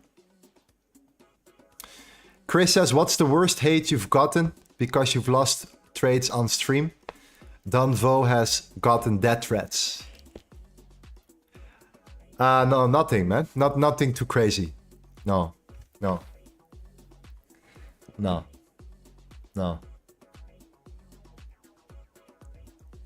no death threats at all.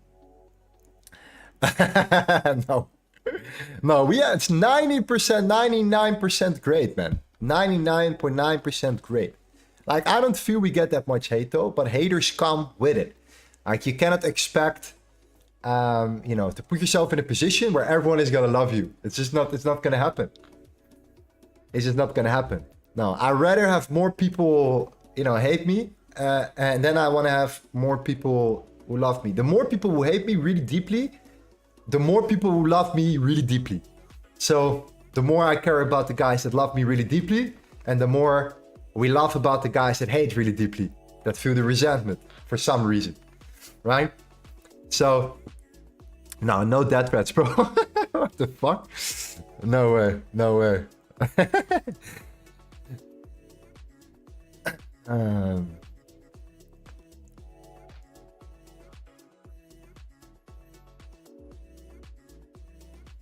Shia said long wicks, believe me, buddy, it's gonna come down at some point.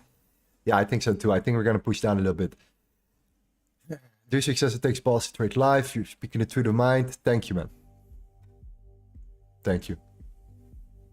Isn't price consolidating due to the upcoming news at 10 a.m.? We have some basic... Is it the same thing again? The Forex Factory stuff? We have seen that before. Yeah, don't worry about that. Don't worry about that. Not too much, at least, unless it's really crazy. Don't worry too much about that.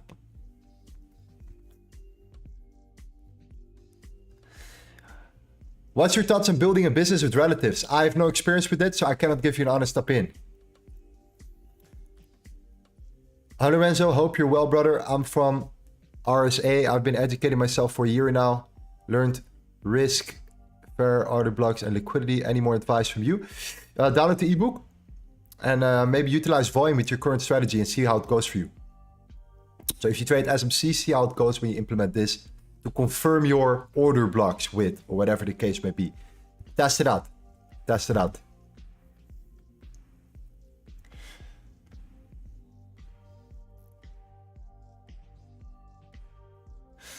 Most YouTubes are not specific where the market might go. Why do they do that?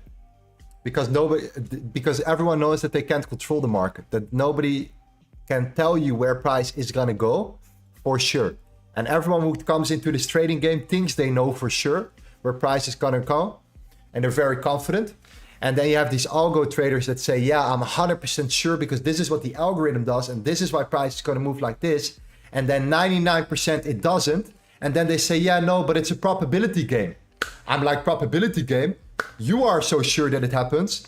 And when it doesn't happen, yeah, it's a probability game. Yeah, what do you mean probability game? So the traders know that you cannot control the market, so they anticipate. They say, if this happens, we do this. If B happens, we act this way, right? And we build around what we see, not what we think is gonna happen here. Okay, so we can try to come up with these things here, and I can be right, and then they're right one time, and they say, you see, I'm right. I can read the market. I can read the fucking tape. Well, bro, you can not read the fucking tape because you're wrong 90% of the time. But yeah, then it's a probability game. We've been there before. So that's your answer, my friend.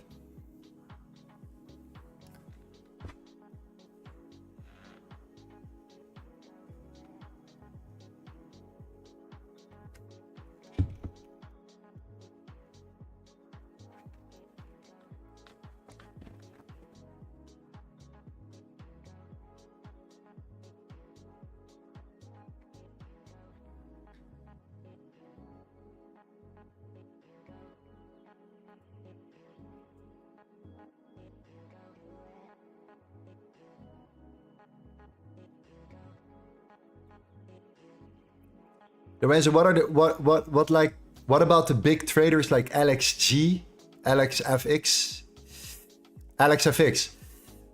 Also with him, for example, right? I think he's a swing trader. I'm not 100% sure, but I believe he's a swing trader. We saw a video of him lately. I think he's a swing trader. And also he has a 65% win rate or something like that, and he makes a bunch of money. He also says, like, listen, we're not here to predict.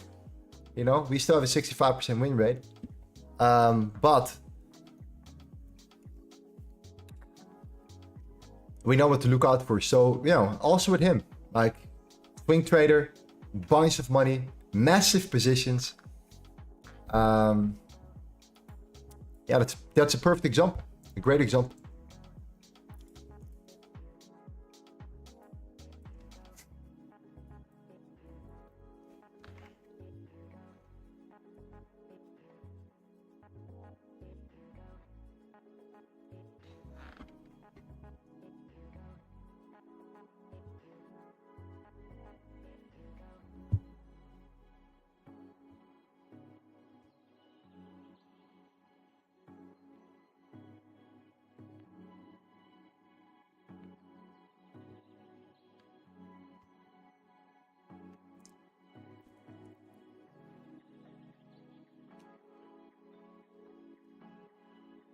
Yeah, so we're in consolidation mode, G's.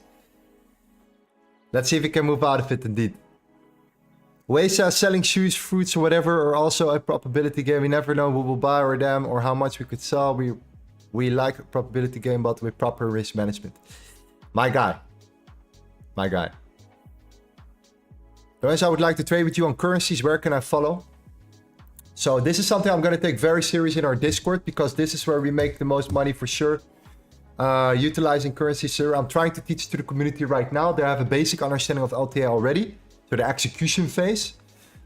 Usually we do it the other way around. Yeah? Usually guys start out with teaching the basics of trading first before they move into currencies, or sorry, into the executions.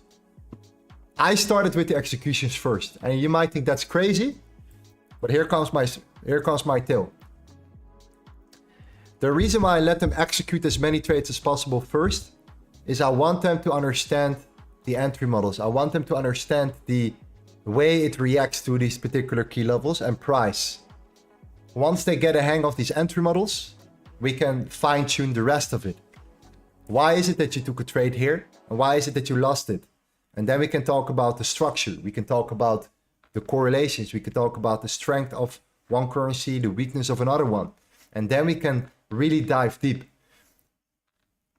I don't like to start out with that first and then go to entry models, because I think that people need to just go right into it. Execute, and then based upon that information, see how we can improve. So now we're at that stage now with the group where we start to improve and really work on their win rate. And the way to do that is by implementing what we call the correlations. And yeah, that journey is starting now.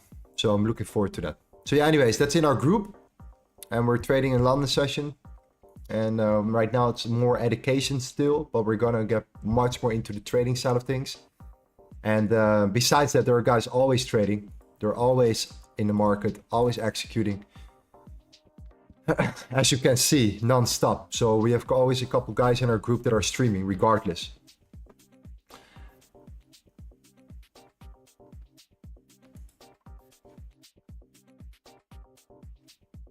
So yeah, we start out first with the executions, and then we work on the rest of it. We work on the structure, on improving our win rate after.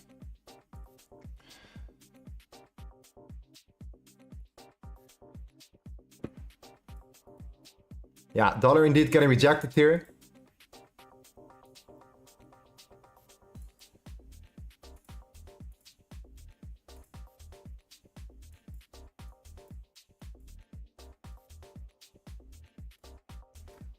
That's why gold is pushing. Can dollar drop further? We might come down further, yes. What is this candle? That came from the news, okay? So price came down still, it's still below the previous resistance.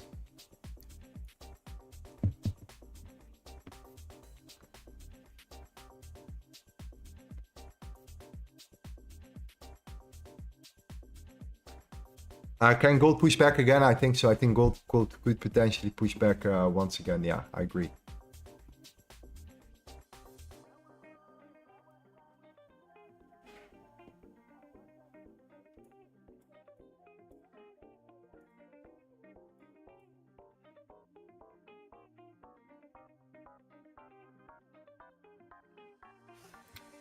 Again, there is another entry model on 30 minutes candle.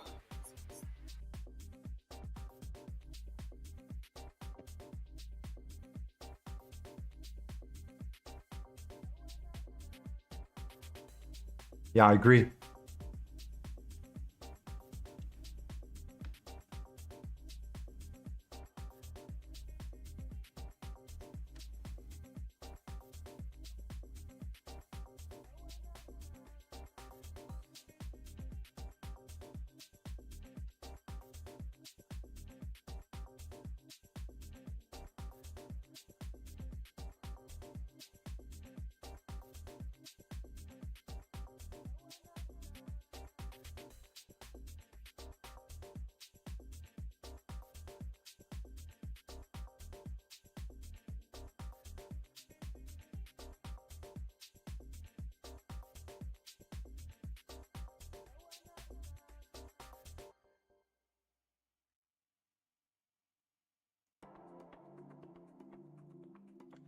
Right, so not every day is a trading day. I agree as well. I agree as well. Yeah. Well, at least not always on one pair, one instrument. We're gonna tap into the previous daily POC now, so that's gonna be resistance. Dollar is indeed looking weak. News definitely affected the dollar. It was a massive candle. Instant recovery though. That's actually really crazy how quick that went. It was like a 1 minute sniper. Gold didn't really react to it that much though. Yeah.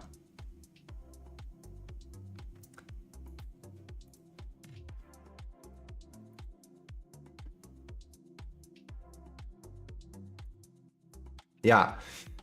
So for the person who asked about the Nasdaq, you were 100% right. You were 100% right. You can see it right now. Very nice, my friend. Very nice.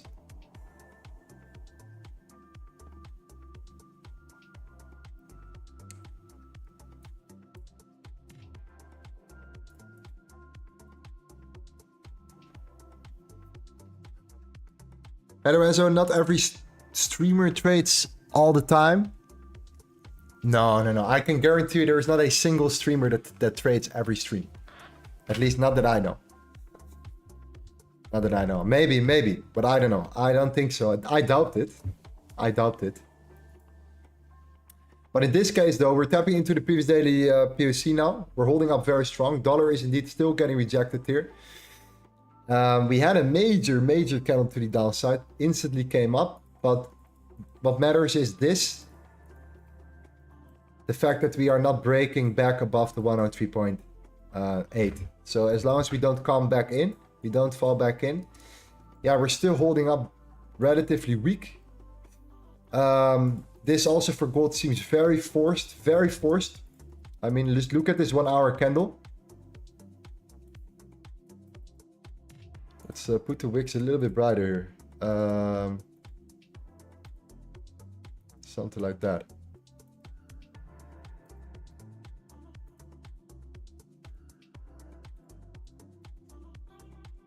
Just look at this 1 hour candle, right? This is the high we have been thinking about, the previous daily POC. This 1 hour candle low is not really that clean as well.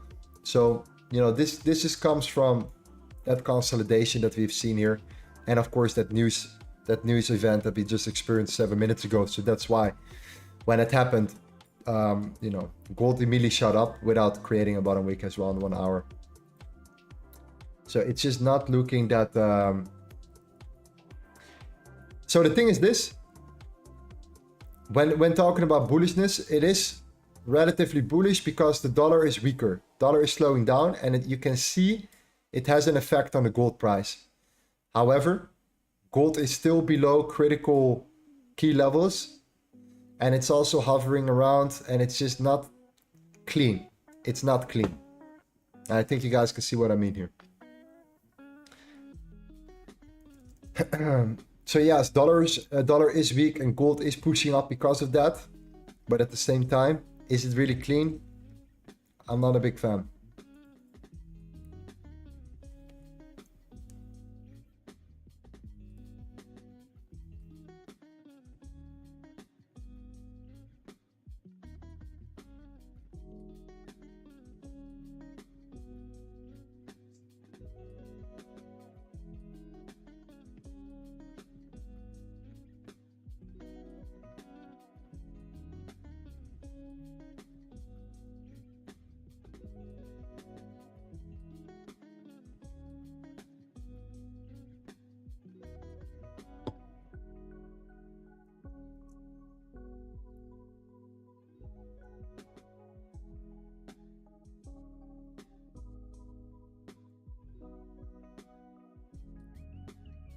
We're going to set it there just in case later on.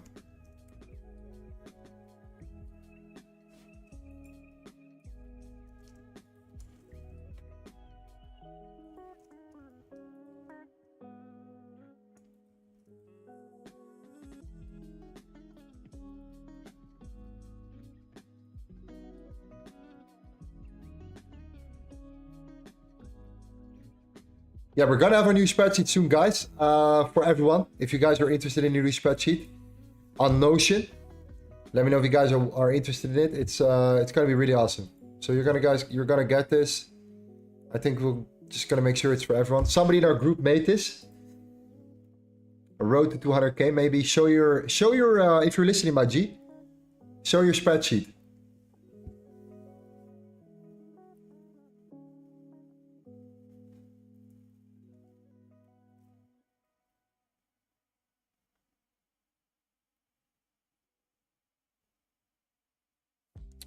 Clean.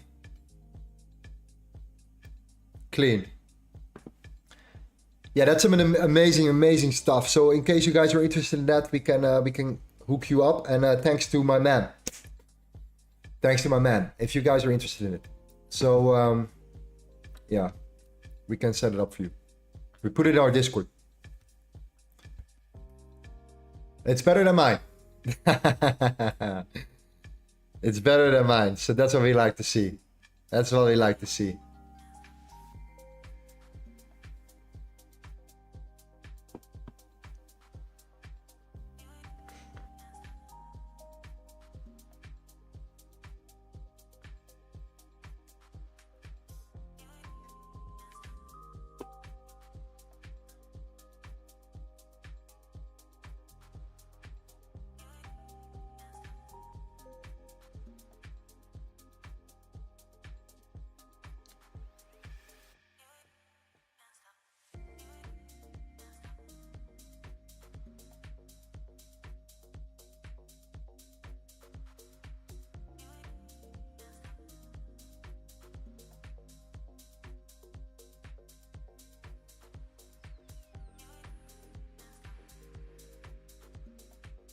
Princess Lorenzo, I've been here 3 months. You've taught me so much. You're the best YouTuber there is. Thank you, man. Thank you. Appreciate you, man.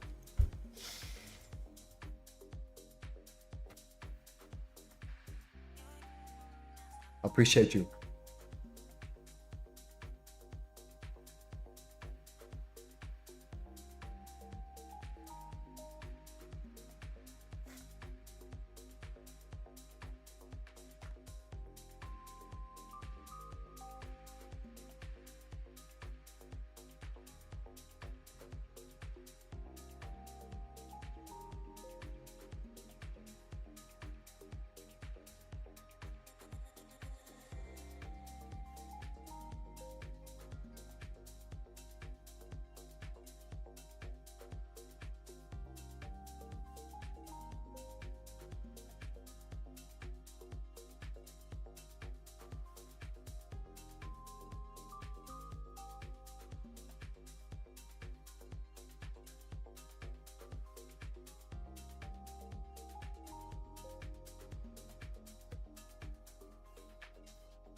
Alright, so how do you plot the previous daily PVC? Mine is way down at 23.93. Do you have the indicator? Do you use the indicator? We should have the same level. I don't see why. And Ramon says, man, are we seriously pushing that hard with no bottom wick? Yes, apparently we do. We do. Dollar is pushing down. That's why. Dollar is pushing down. Yeah.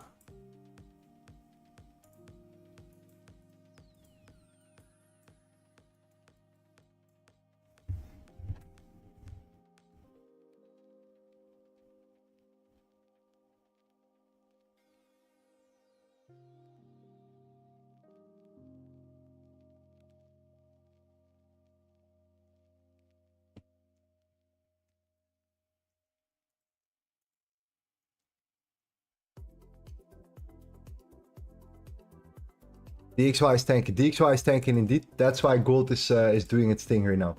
So yes, our analysis was correct. In that matter, we wanted to see price coming up, and if it holds here, we wanted to see price pushing up. If that happened, if price went up, right, we wanted to, of course, look again into the new weekly resistance, see what happens with there, if it would be the other way around. So yeah, it did went into the Sunday Open. It bounced from the Sunday Open, is now breaking further. No clean entries for me though. I'm not really, I don't want to ruin what I made this week in trading on a Friday by forcing something in an entry I don't want to take. even though itself, if you look at it now, like that's after, you're seeing it playing out here. So not the entry itself, the entry I was looking at, the entry type of thing, but the overall direction. So overall, Sunday open held very strong. This breakout is great. This 1 hour candle is not that great, but at least it's the start of something. All right. So let's see how we develop here. Overall, I think gold is still extremely strong at this particular moment. The weekly candle opened bearish, flipped bullish, went to the weekly resistance, got rejected from it, tapped into the daily support, and is holding at the daily support, and is now potentially coming up again. If we start flipping this time, it might be another try to get into the highs here. Right, the daily resistance, not the weekly resistance, the daily resistance at 24.26 as your next target. Of course, you have the 24.16 in between that. Okay. So yeah, you can definitely see how well it's respecting both sides, and a breakout of this will be for sure a directional continuation. So you close above it, big chance you're gonna look for continuation. You come back, you close below it, I think there's a big chance you're gonna test the lows of the range again, right? So these two levels right now, between 23.91 and 24.26, it's a big range, I get it, okay? But any daily closure outside of it can massively help you with your overall buys for the next coming days after. So your trading days after that. So by looking at the daily, you know, you can definitely utilize this.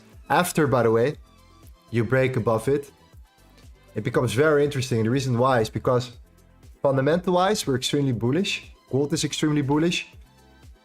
You know, retail is, sorry, smart money, right? The COT traders, extremely bullish. I think we're at like 70% long right now. So that's pretty interesting. If you do start seeing the bounce and the breakout, you know, then, you know, and you get the daily closure above the highs, then gold can, you know, continue its momentum. Gold can just continue its momentum up, pull back, grab that liquidity and start flipping bullish, continue the momentum to the upside and start finally going and potentially breaking out further, which is actually what we want. We want to get out of the range as soon as possible right now, because we have been in the range for what, the last, let me see, like 3.5 months. 100 days. So we have been in the range for the 100 days right here. Everyone was making money here, right? Everyone was happy here. We started to come down, everyone was still making money here. This is where everything went the right way. Then June hit.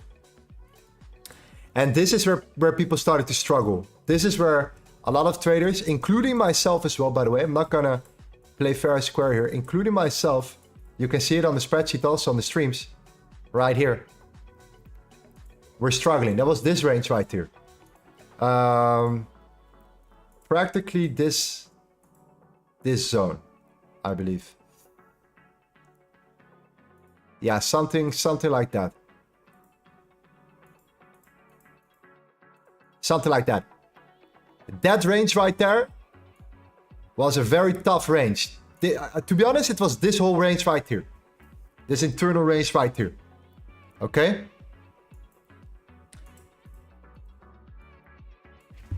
That's kind of the hardest part. This is better, this was better, this was fantastic. This retracement was great. This retracement was great. Now we're pushing back up. If we start to break out, then a continuation play here is pretty good overall. Okay? It's pretty good overall. So on the higher time frame, I will pay very close attention to the 24.26, 23.91, and daily closures around it. Okay? Around it right there.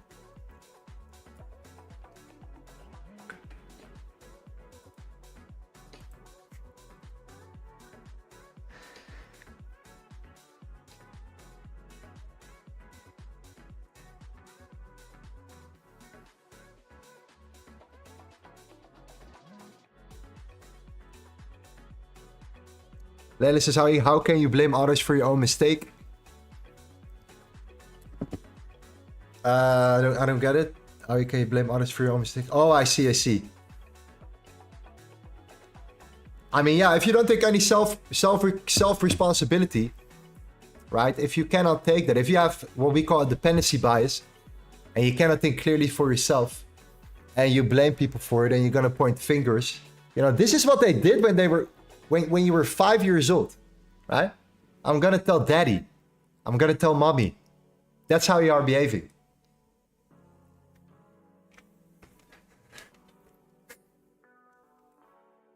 You're not a baby, bro. Step up your fucking game. And get to work.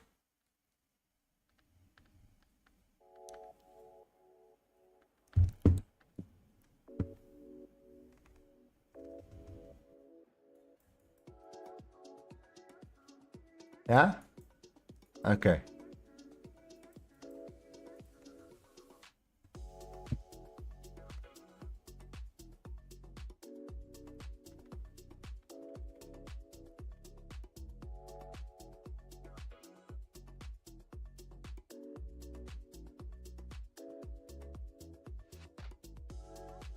Lorenzo, when I started 3 months ago, I learned a lot in the meantime.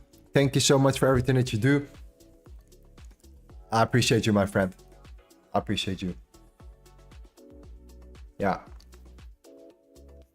Lorenzo, when is your membership going to open again? I don't know. We don't have a specific date yet.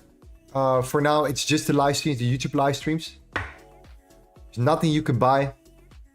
It's just the live streams. You download the ebook, the live streams, and you will know when we reopen again. Okay, we know when it's time. We know when it's ready. So yeah, it will come at some point. Just come to the live streams at 8. And maybe in the future we start including the Nasdaq again to our trading. So if gold is not really that nice or we don't see a clean entry on gold, we trade the Nasdaq. I've been saying this for a while, but we might actually do it at some point. And we might are gonna go for it. You know, looking at the Nasdaq on the side next to gold as well here. Why? Because, you know, look at the Nasdaq. Look how clean it has been holding up and pushing here, even when price came down. This swipe of the lows was incredible. And we talk about this a lot on stream. Is where you take these lows. Kind of an anti-model 3 type of thing. Right? Anti-model 3. Based upon the early previous week. I think we're talking about this particular range that we've seen right here. Beautiful expansion, by the way. Yeah, look at that. The early previous weekly POC. Alright? So if you see this, right? You just want to trade it, let's be honest. We just want to trade it. I mean, look at how good you're holding here.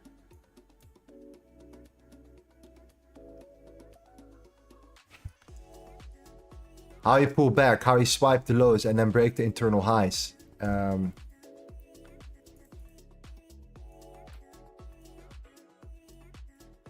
think it's on the 1 minute, to be honest. Yeah.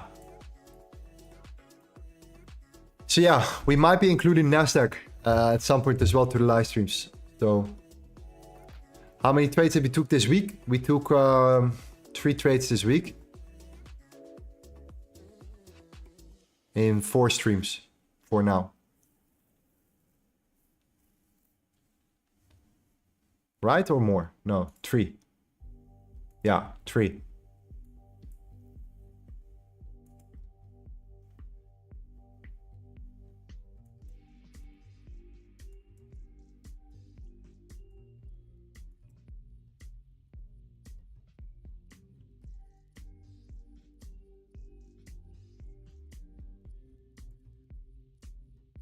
Can a trade still come? It could, because we're looking at it right now. We're looking at the rejection of the previous daily.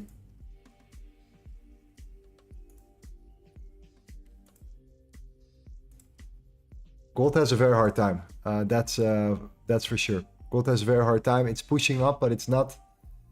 It's nothing too impressive, nothing too aggressive. We're still definitely getting rejected.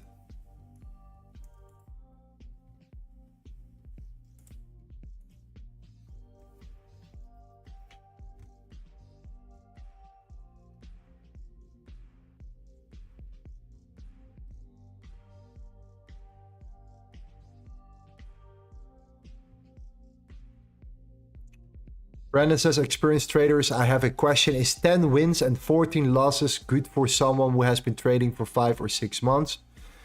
Or should I be more or more wins than that? You should never compare yourself to other traders, ever. Number one. You should always focus on yourself and not be worried too much about the time. Because the variance is too big. Some guys that are trading for 5-6 months are already great traders that are maybe not profitable yet, but they're entering their break-even phase, and other guys need more time. So the best thing to do is just to have a journal, write down what you learned, make sure that you understand also what these 10 wins and 14 losses actually mean. So like, how much have you lost? What is your win rate? What is your average risk to reward you're going for? How do you manage your risk? Answer all these questions for yourself on a spreadsheet or whatever the case may be. And reevaluate again. And then say, okay, that's 25 trades now, or 24 trades. Let's say 25 trades. You're going to do this again. You're going to do another 25 trades. You type in the same thing. You evaluate again. And every 25 trades from now, you do the same thing. You reevaluate and you see where you are. And at some point you start seeing and recognize certain patterns, things that you do wrong, things that you were like, I keep fooling myself, I keep making the same mistakes. This is what I can do about it. It's important to have an evaluation phase for yourself, and the evaluation phase comes after 20 trades, 25 trades. What has happened? How has the market shifted from now? Why do I have a much worse result than before? It's all about self-awareness. Many guys here in the chat that are pointing fingers, they don't have any self-awareness. They don't have the self-awareness. You have the self-awareness, my friend.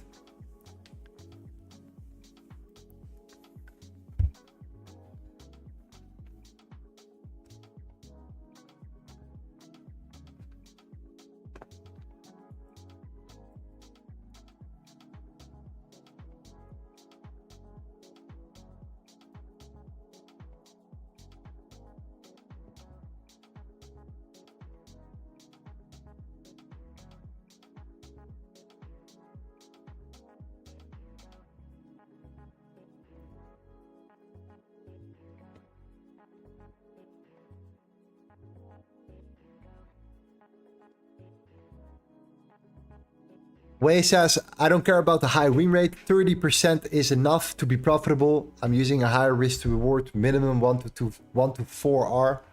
Honestly, it's not easy to get it. Some traders do focus on win rate. I prefer high RR. Yeah, okay.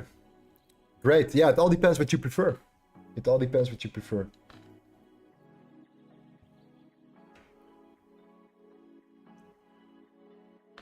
Why do I like high win rate personally? I like high win rate because I kind of have more, more control over what I do. So for example, let's say this happens, right? So let's say you are a high risk to reward trader. So let's say you entered there and you have a really nice stop and you are going for you're going for the highs, let's say, right? So you have like a 5-to-1 here. Or take it there. You have a 5-to-1 there. All right, great trade, beautiful trade. A lot of respect. Now, what I see happening a lot with these guys that are new to trading or that are going for higher risk to reward, and that's what I've experienced, is that too much when they enter position, they get into profits, right? And then they are super happy, and then the trade is playing out. They secure themselves on let's say break even. So that's good. They secure themselves when the highs are broken. And then price comes back. And then you missed out on a 2-to-1, let's say. Okay? and then price comes back again, and it still goes up, or it still continues up. So when you go for high risk reward, you have to accept that it's going to be much harder.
So yeah, that's what I mean, you know?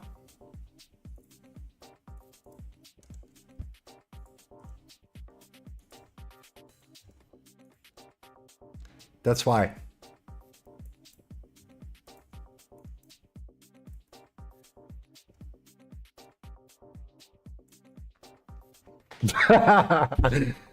Sorry, guys. No, anyways.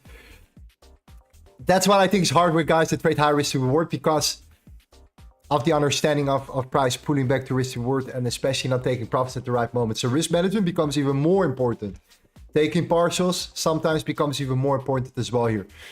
But yeah, anyways, it depends on your strategy. High risk reward can work very well. High win rate can work very well. It all depends what you personally prefer. That's truly something that depends per trader. Yeah. In the meantime, we got something from Dominic. Dominic's super chat. The last month has not been profitable for me at all, but for the whole time, which is about 6 months, I've been very profitable. And first of all, I've learned as much as I have in my whole life now that I want to give the opportunity to someone else. Thanks, Lorenzo and Gavin. And thanks, LTA. Thank you, Dominic, my friend. Wow. I'm not sure how much that is, by the way, and what it actually is. Let me, should we just see it? I have no idea. Okay. We have to do something with it. We might give it back to you. To somebody else in our community, that would be nice. So let's see what we can do. Nice, G. Damn. Okay. Okay. You know what I mean? That's like 80 bucks. All right. Okay, that's gonna be a new microphone. No, I'm joking. No, this is definitely gonna be a giveaway or something, man. Thanks to you, Dominic. Let's do a giveaway or something like that. All right. Let's make it happen. Let's give away access to our group. So you can join the London sessions. You can trade currencies with us and make a bunch of money with us right there. The real deal. Okay, that would be nice. When gold's not giving us the right setups, then you have a plan B right here. I think that's the way we should do. What do you guys think? We're still close, but we can do some giveaways though. It's Friday.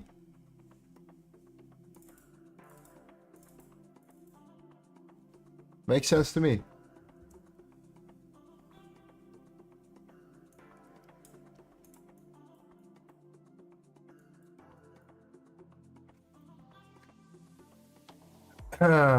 For now though, gold is holding above, and this is now it's getting interesting because we had a 30-minute closure above now, above the previous daily POC.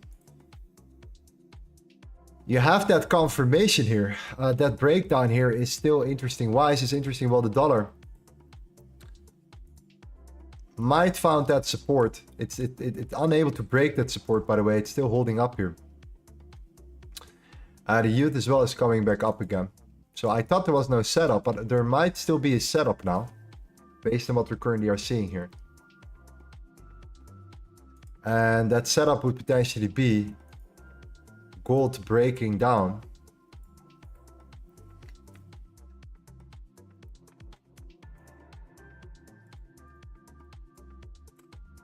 Pushing up and then breaking down. So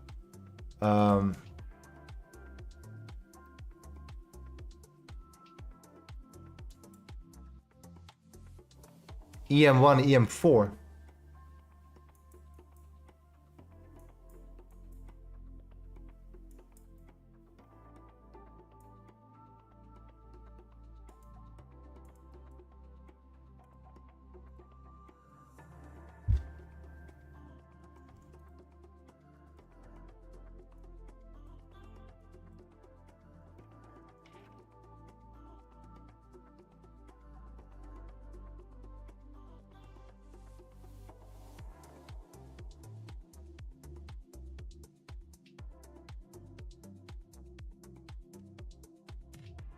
EM4 seems more interesting.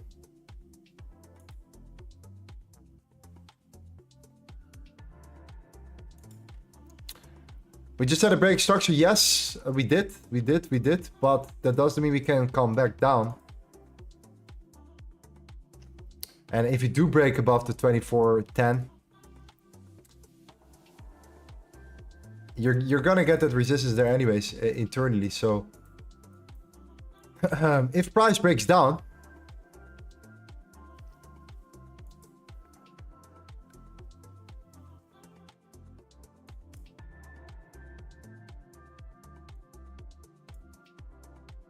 and breaks below the 2407 and it starts flipping bearish, then we might fill up that 1 hour low. We take out the 1 hour low, at least the previous 1 hour low of the 10 a.m. candle. So this one right here, the 2403.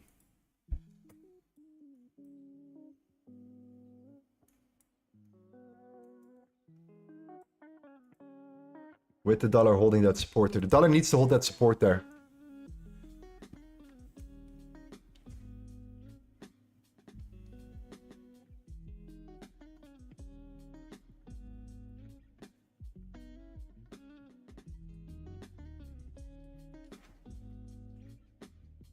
Yeah, shout out to Dominic, man. Shout out to Dominic. Yeah, we're gonna do a giveaway at the end of the stream. Let's do it. Definitely, my friend. Yeah.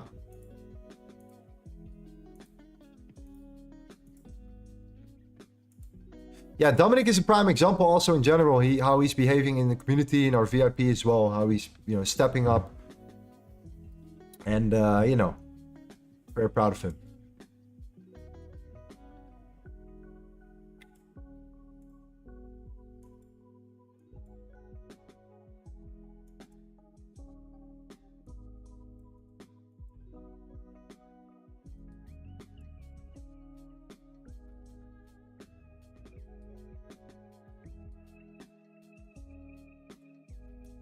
Yeah, so the closer we get to the 1 hour closure, the more interesting it's gonna be. I initially thought that we're not gonna see setup anymore, nothing that interests me today. Or at least not this session. But the more we get into that into this zone, right, into this potential resistance here, the more interesting it's getting also on the lower time frame. So we have that bounce from the previous daily POC. We're holding above it. Now this could just be a simple breakthrough moment, and we head right into the, you know, the 24.12, 24.16. But if we do manipulate the highs and we come back in again and we break the lows, I'm taking a short. I'm taking a short from there. So that's definitely something I would be, you know, I would be interested in. If we start pushing up and we start pushing down, breaking the 24.06.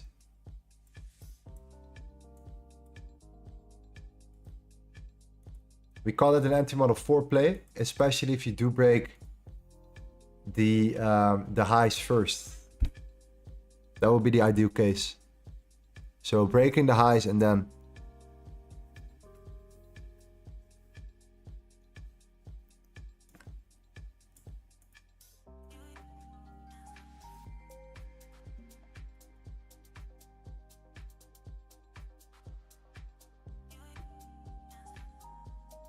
but why don't you put pending orders? You don't need to look at the chart for hours. Yeah, I mean that what we do potentially off stream. On stream you can. It's not possible on stream. We would still be able to, you know, we still need to look at the charts.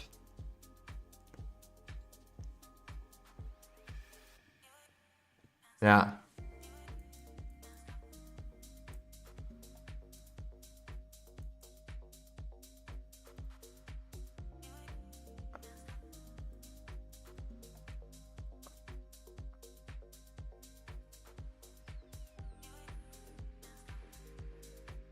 Yeah, something like that.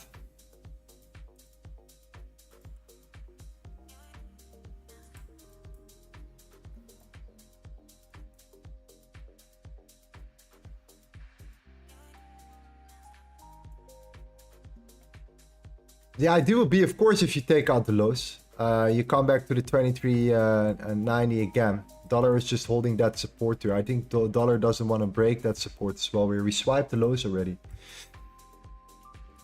So that's why I'm interested in that, especially.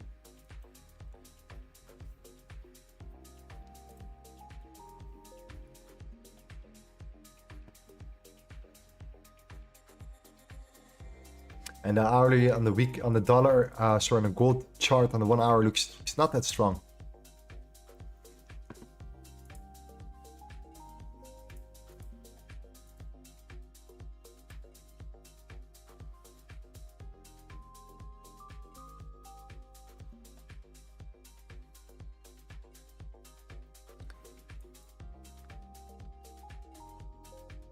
Yeah, so you have that 1 hour low. No bottom wick there.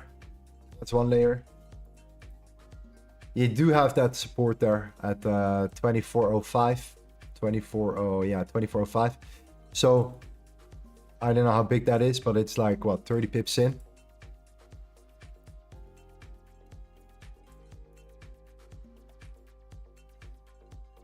But preferably, of course, you want to swipe the highs first, right?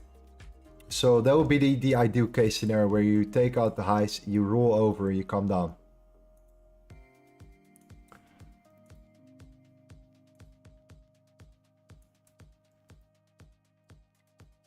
But anyways, the beautiful thing is, regardless, you're at the previous daily POC now. So this is where you're going to find trading opportunities. And I initially didn't thought we would like create something around here. But the fact that we do is actually kind of interesting because there is still room for price to move within this range. Why would I prefer price to come back down? Well, just look at this hourly candle. And just look at where we are now tapping into, right? We're heading into that range. We're facing that resistance there.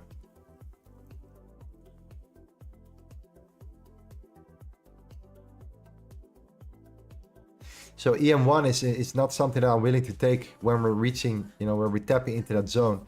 Especially if you don't have that bottom. If you had something like this, right, where you started to push back, I'll be much more, you know, much more bullish, obviously. I'm much more looking for that continuation play and potential breakthrough moment.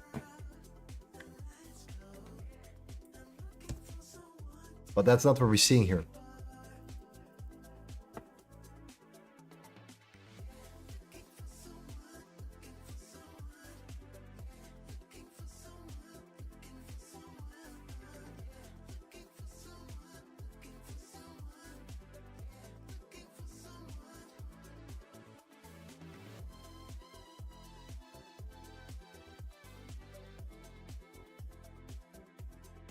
I think what we're going to see is this. I think it's going to be the hourly closure. And then the next hourly candle will potentially... What we want to do with the next hourly candle is fill the bottom of the hourly first. You have the 30 minute. The 30 minute is currently holding above it. But the idea is, of course, to take this below. And we can also increase or decrease our stop loss if that's the case. We don't have to put our stop there. We can put our stop there at 24.9 if we break the lows here. So that's only a 28 pip stop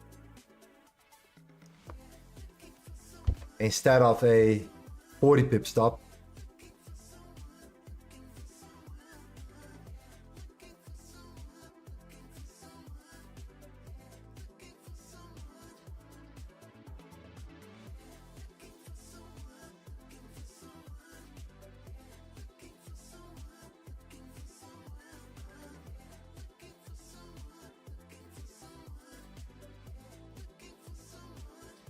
Iba says, don't write done at the like question. I want to put no, not done.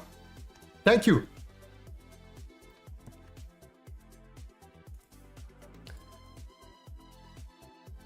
So yeah, that could be great if we break the low here.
Maria says giveaways can be a free one-on-one class with Lorenzo.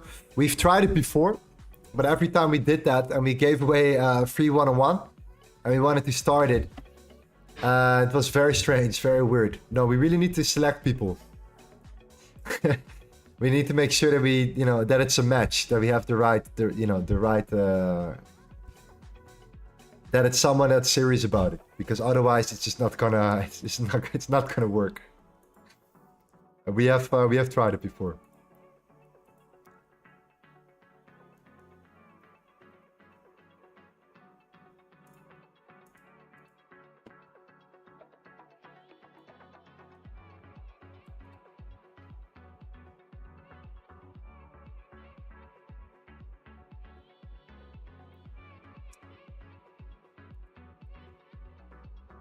Lorenzo, how to avoid over risking and over trading?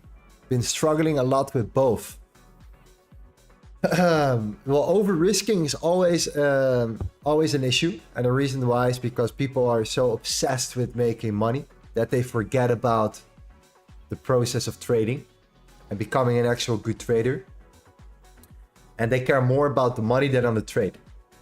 And if you care more about the money you're gonna make rather than the trade itself, something is not really wrong here.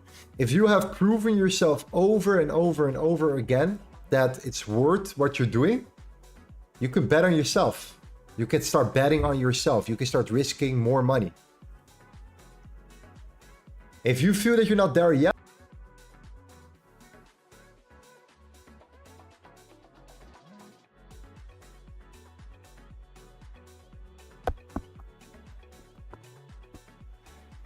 If you feel that you're not there yet, then simply just wait with risking a lot more money. You know when you're ready for it. You know, deep inside, you know when you're ready to make some money and to actually utilize it.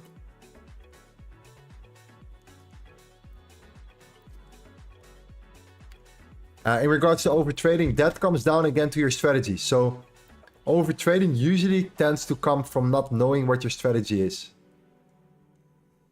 And not having a strategy at all, mainly.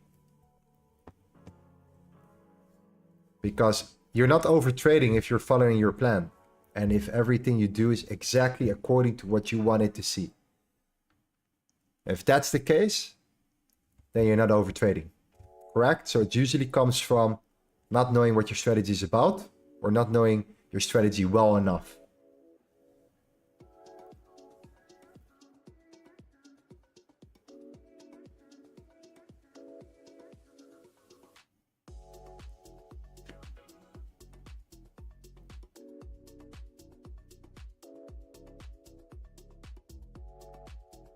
Alma says, if you risk 1% and make 10 trades a day, isn't that 10% per day? That's like over risking and over trading. No, that's not. If that's according to your strategy and everything that you've done, you've taken 10 trades in a single day and everything according that was exactly according to your plan, is it then over trading? I mean, what do you guys think? Is that over trading? Is it over trading if it was according to your plan, even though it's 10 trades a day?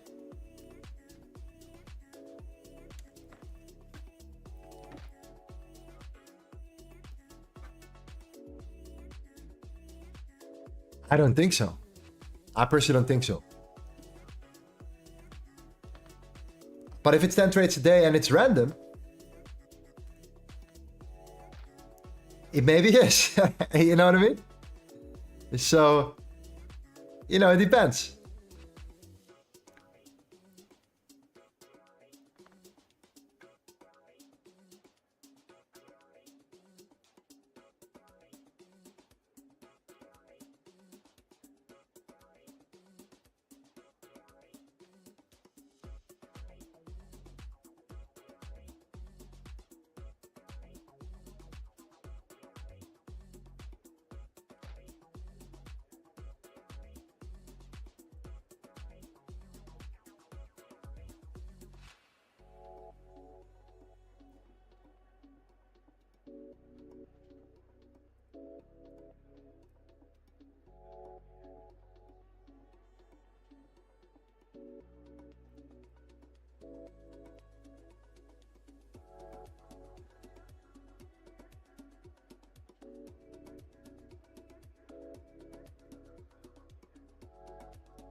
Desmond says 12-hour stream incoming. I don't know how long we have been streaming already. It's 3 hours. That's okay. That's okay. We have been streaming 3 hours before. It's pretty common.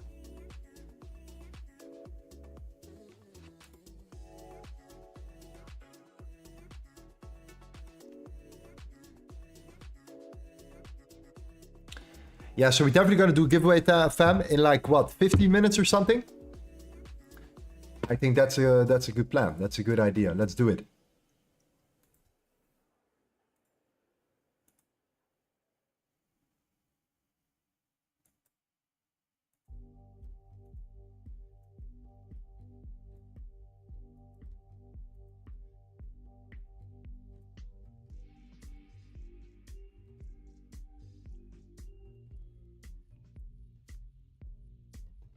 So yeah, we're heading into the hourly closure.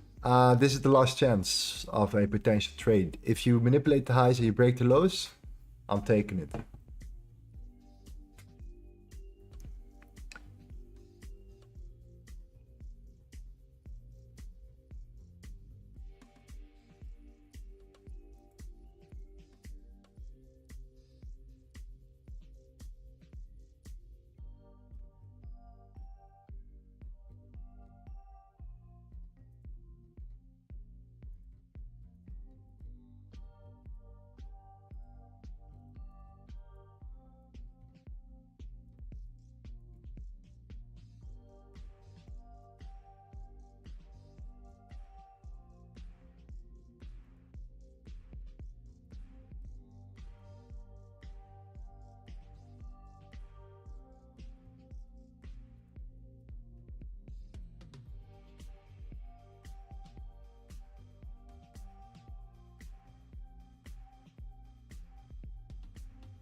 And so I think we're going to move sideways. I think that we might will until the hourly closure, but I think once this next hourly candle starts to go, I think we're going to go for one more move here. We'll see.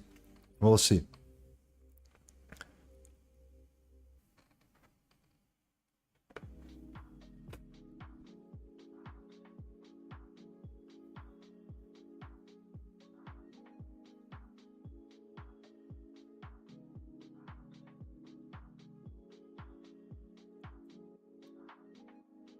Anyways, why are you not considering the previous daily value high? Because yeah, there is no difference between the previous daily value high and the previous daily POC now. Because I'm only looking for shorts anyways at this particular moment. Unless we are, unless we're proven otherwise. But it's the only thing we're looking at for now, right? We're looking at this resistance here. This hourly candle that has no bottom wick here. We're having a hard time breaking through. Dollar is at that daily support. Once again, we bounced from it previously, so I think gold potentially might be setting up for a sell.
Bro, we have value high at 2409.735. Check. I'm a legend. Shout out to Rajat. Good for you, bro. Yeah, so we do have the value high indeed on the Wanda. You're going to face a lot of resistance there. If you start breaking above, we might look for further continuation. But, there is, in my opinion, a chance that we will have a hard time breaking this. This hourly closure will help tremendously.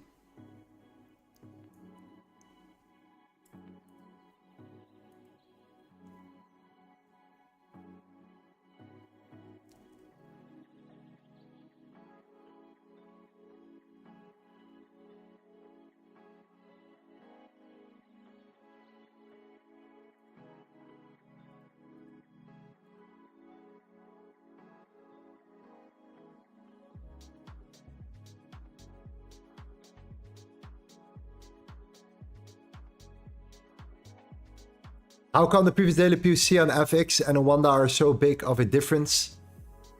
Has to do with the volume of the broker itself. Usually it's not a big difference. In this case, sometimes you're going to see that.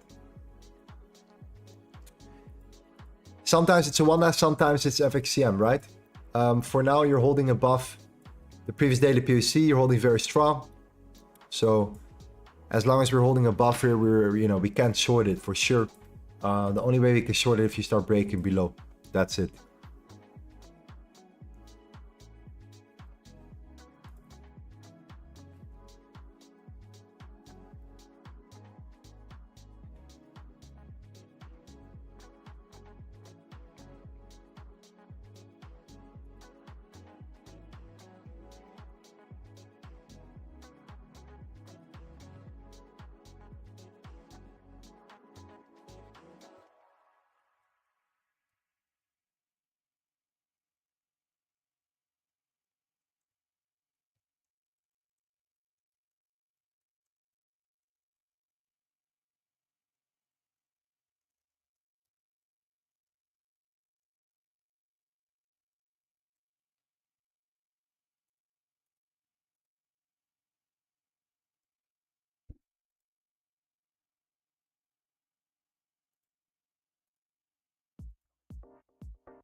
Our closure.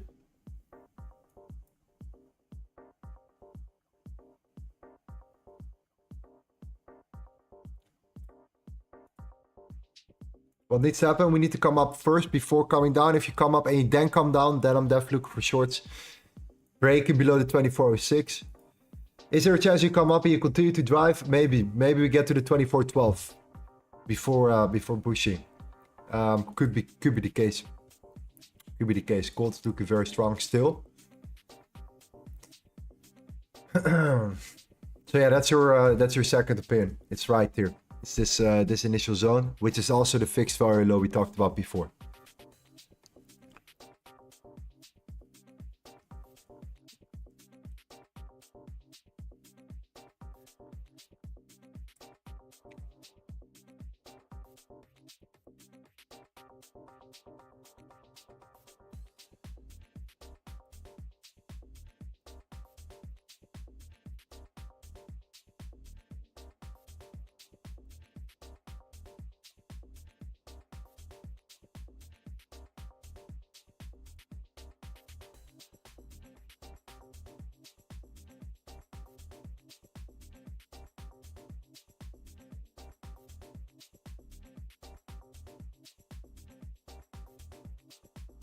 All right. It all is going to depend on what the dollar is going to do here.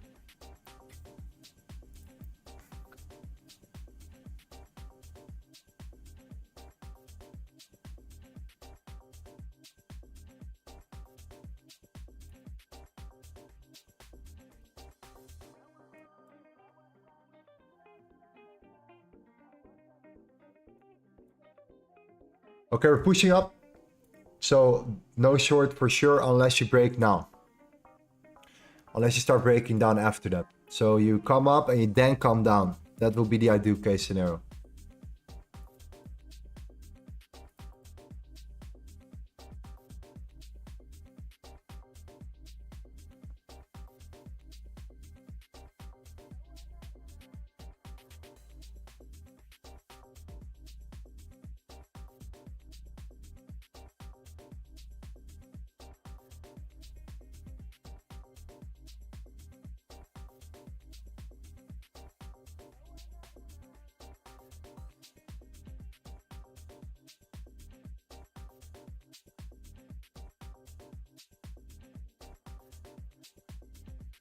Lorenzo, please check your FXCM broker gives different previous daily POC, very high levels. Yes, so this is the correct one today.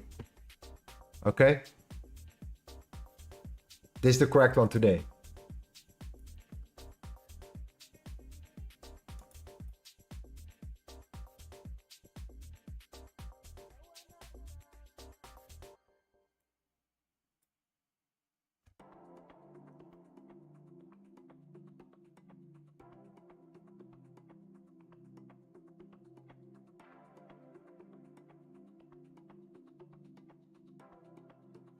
Did you enter a trade? My man, I never enter a trade without, I'll never enter a trade on stream behind the scenes. I always do it publicly. I never hide my trades. I never hide my trades. I always make sure that you see it.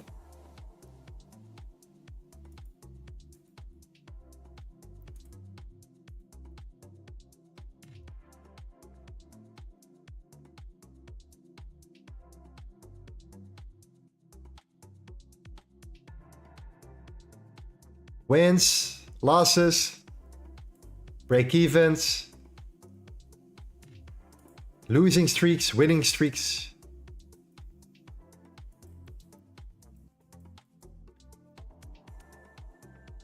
That's why we're doing it on stream.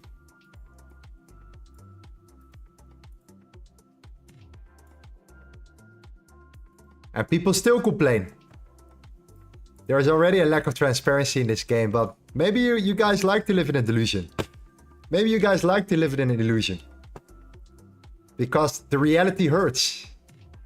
And if the reality hurts, it's painful. So you prefer to put yourself into a dream state where all these Lambos and all these things and all these beautiful things that you see these influencers do, that makes you truly happy and motivates you truly. But what you're in essence doing is you're pushing yourself away from the reality. So when You have guys that are trading live on stream for you, like Don Vo, Time to Eat, Trade Sharp, right?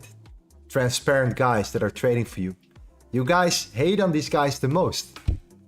And these guys are going into the fire for you, live on stream, over and over again.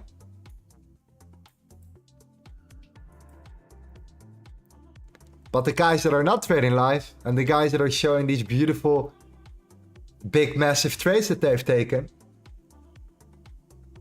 you guys love that. You guys love that. Funny how it works, right? Funny how the game works.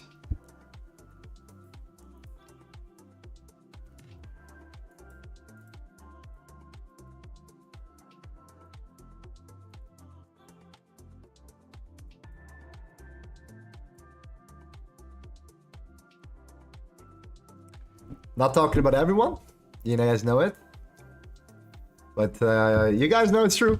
Let's be honest. Let's be honest.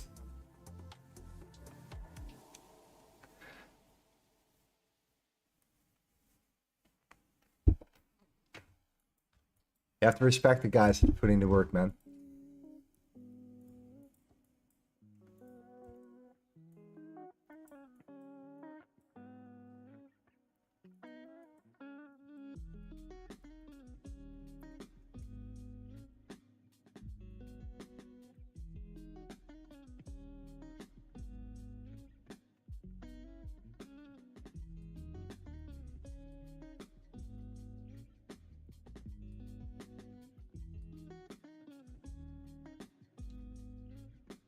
Okay, we there. We arrived. We arrived. We arrived.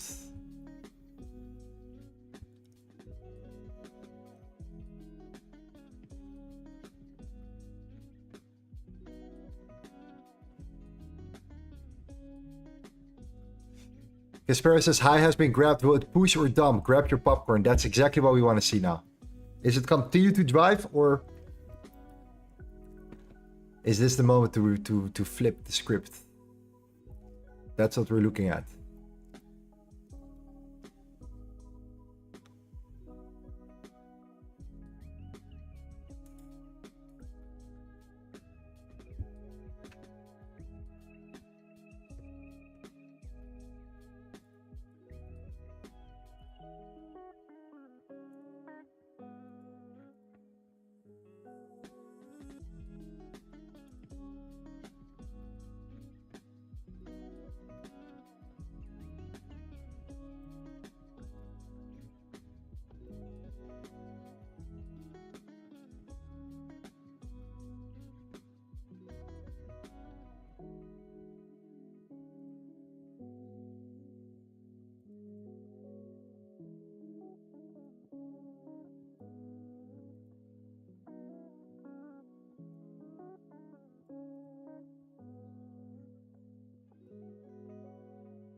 Alright, so what time is your giveaway? I think we're going to do it in like 5 minutes. Let's do it in 5 minutes, alright? Rose Angela says, I'm holding my cells. I only closed half in 23.95. However, I'm going to hold on.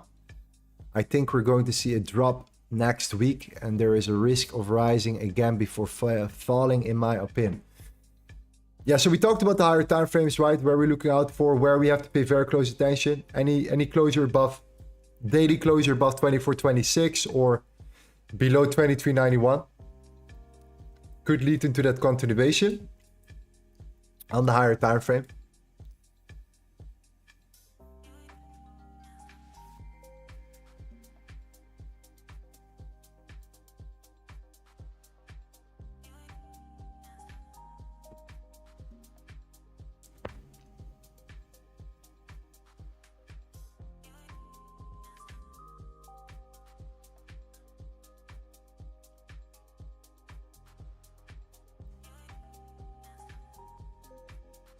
What's the next? Oh, 24.12.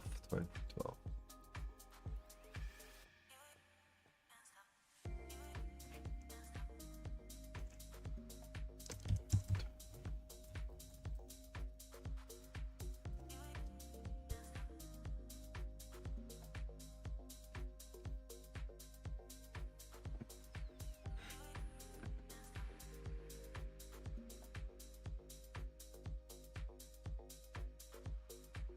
T. Lally says, my trading sucked until I joined your Discord and read your book. You're a blessing to me. Thank you, man. That's why we created it for you. 74 pages, big. Thank you. Are you guys ready for the next edition? It's coming. It's coming. It's coming at some point. We are, definitely have to release a second version later on. Because there are a lot more things to cover. The first thing is done.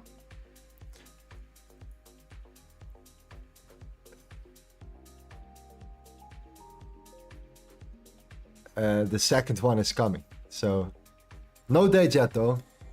Expect no date. We have a couple more things to release in between. But I think that the second one is always going to be better than the first one. Why? Because we have feedback. We have a lot more feedback and a lot more information now. So a couple more things that are going to come from it. But yeah. Download it for free if you don't have it. Still. It's free regardless for anyone to download. It's in the description. Easy. It's free. Why not? People like free things, right?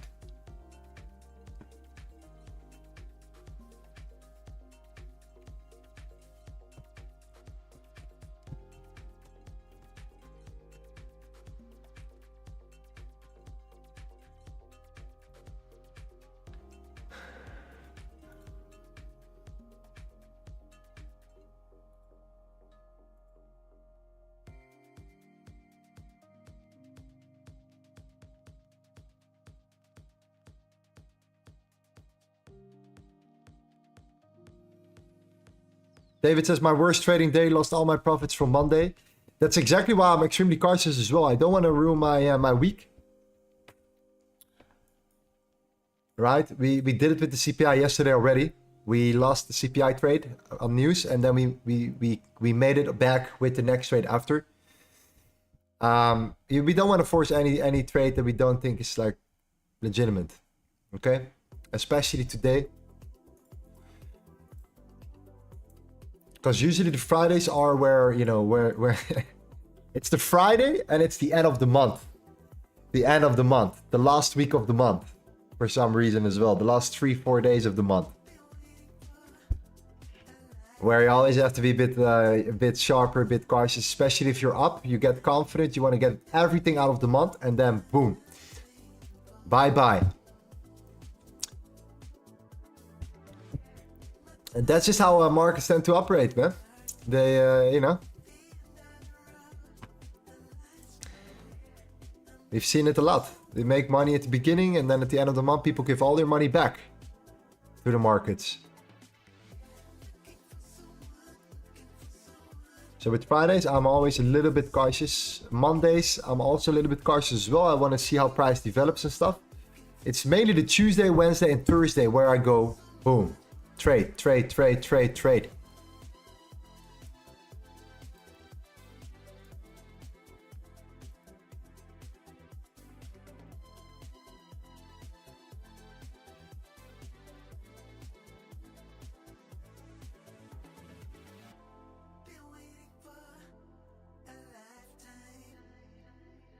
Okay, 50 minutes.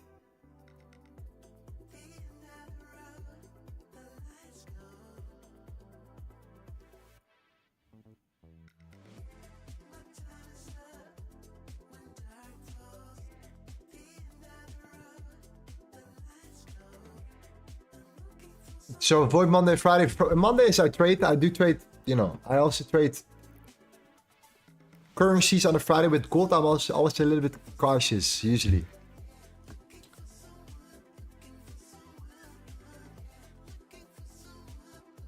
But it all depends, of course. Like, it's not, nothing is every day. Oh, I'm never going to take a trade on Friday. Of course not. We have been taking many trades on Friday before.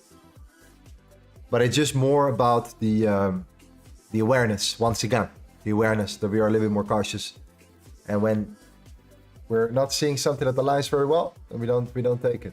We don't take it. Some people like Monday, Friday. Some people hate it. I'm not sure about you guys. What do you guys think? You guys like the Monday and Friday, or you guys are not really a big fan? And you like the Tuesday, Wednesday, Thursday?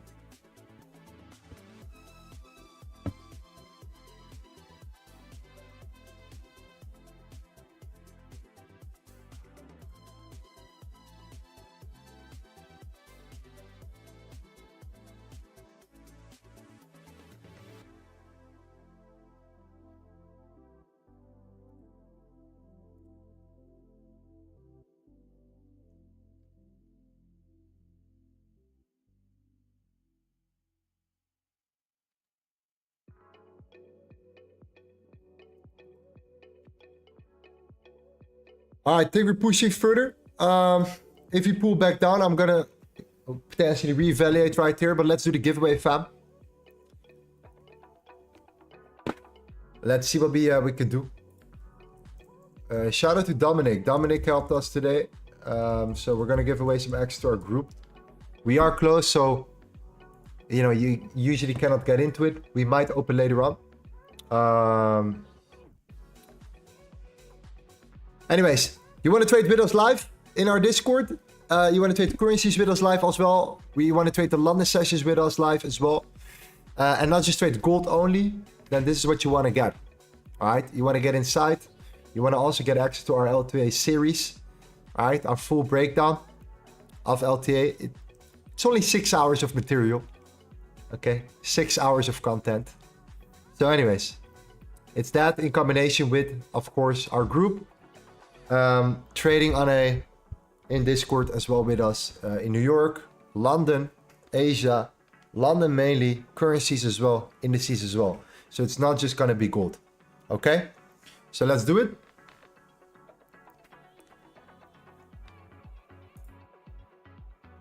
And let's see what we can do, fam. Let's see what we can do.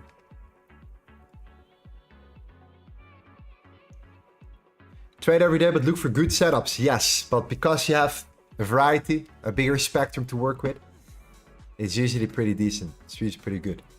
So let's go. Let's do it.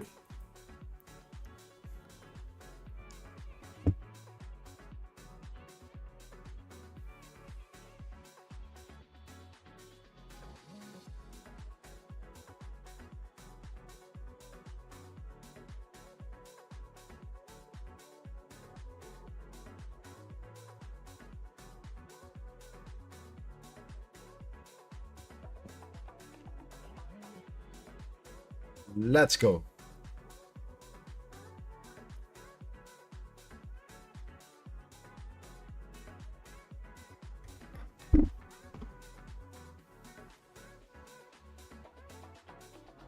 Let's go. This guy's a monster, by the way. Road to 200k, you can hear me, G? He's back. He is back. Man. Trade after trade after trade after trade. And he's tracking everything. So, hey, it's working for him. And I love it. I love it. I love it. But yeah, looking forward to do that as well. Keep in mind, these educational events are going to come as well here. We talked about the correlations today. It's all preparation for you to prepare yourself, of course, for what's coming. Okay? So it's going to be nice. So if you're not interested in winning and you just want to win because you want to win, but you not want to take it serious, then don't do it because you're going to get kicked out. Okay, G? We make our list and we look at you, and if you don't see any response, any movement, any action, then, you know, we just give it back to somebody else. That's the best way to do it. So yeah.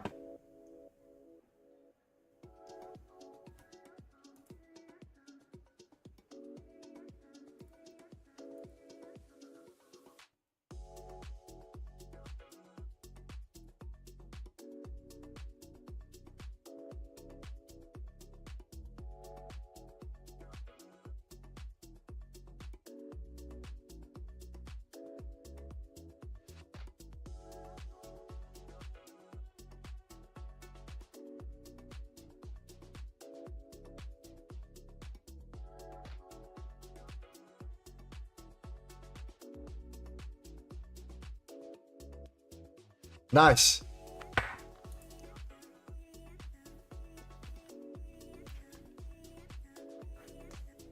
Typing something in the chat. I think one time is enough. And that should be good, my friends. That should be good.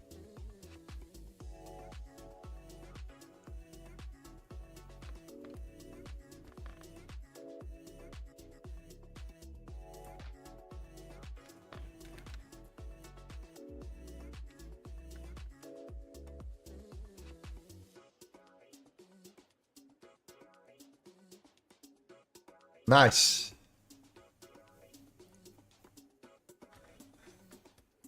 Come trade with us, jeez. Come trade with us right here in our London sessions as well. Let's trade some currencies together. Let me show you the ins and outs, and I show you how to trade currencies like a G. You will be mind blown because it's a completely different ball game. If you're interested in it, though, only if you're interested in it. Okay, let's roll the dice. I think we have enough. We have enough. We have enough. Let me know if you guys are ready.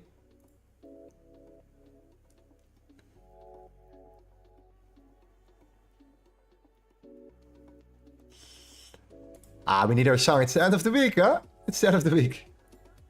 Okay. Okay, fair enough. Fair enough. I agree with you. I agree with you. I agree with you, my friend.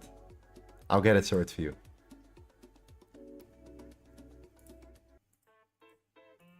Okay, on a Friday. Beautifully. Let's go, G's.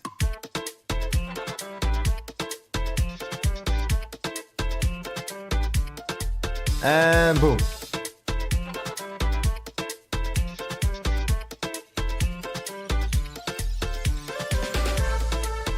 Mr. Blue Revel Records, my man. Let me know if you're serious about this shit. If you are, fantastic stuff. Then open a message, please. Okay. Put a message there.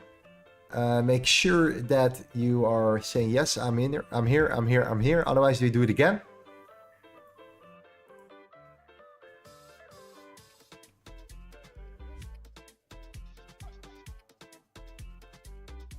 All right. We're gonna do it one more time, though.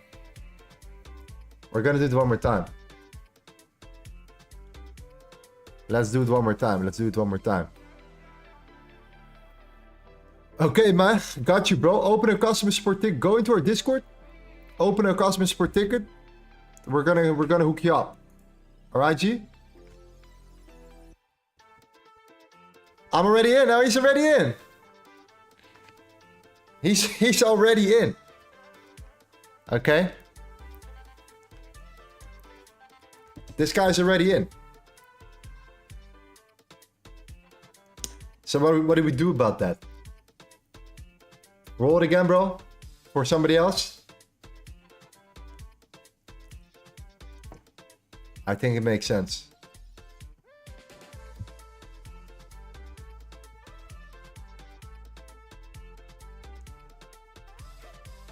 All right, let's go.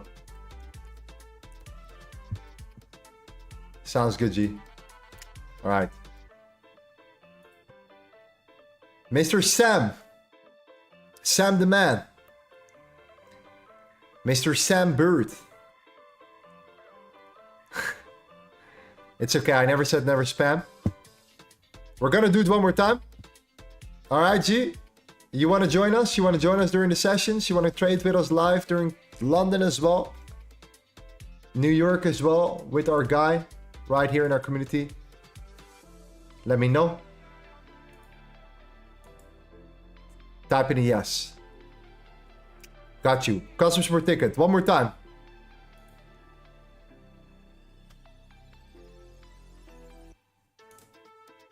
All right, last time, Mr. Addy. Mr. Addy SA, my man. Nice, congratulations. Okay. Amazing to have you here, my friend. Let me know if you're here. And if he's not here, then there we go. First time ever winning. First time ever that you won. Okay, fantastic. Congrats. Same for you, my man. Okay, great to have you. We add you to the group. We add you to the VIP. Okay. And yeah, man. Looking forward to see you there. We have currently what? How many guys? 40, 50 guys in our training floor. At least now, active. So you can join right away if you want to. Right? They might continue still the journey a little bit. And if that's the case, then, you know, we can have some fun there. All right? Sounds good. For the other guys, we are currently still closed. There's nothing you can buy from me. So just download the ebook, come on stream, show up, and I hope you learned something. All right? Every day we try to at least give some knowledge as well as some potential learning lesson. Not every stream we're gonna have a trade. That's just how it works. It's not gonna be this way. We had 4 streams. We had 3 trades. Okay. This was the 4th stream already. I can't believe the week is so fast over though. Alright. So 4 streams, 3 trades this week. We're not gonna have a trade every single day when things are not aligning. That's it. Okay. Not too bad though, to be honest. Not too bad though. I do like this week. I think we had a good week. Gold is turning, yo. Gold is turning.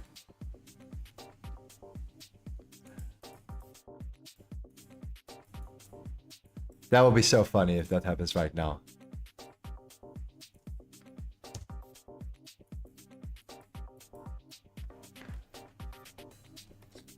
That would be funny if that would be the case.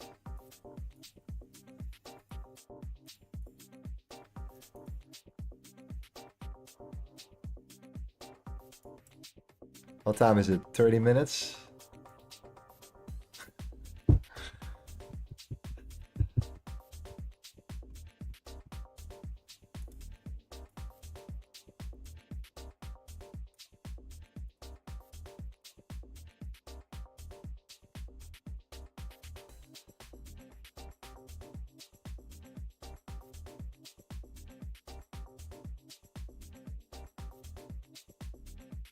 That is actually kind of interesting. That's actually kind of funny that's happening right now.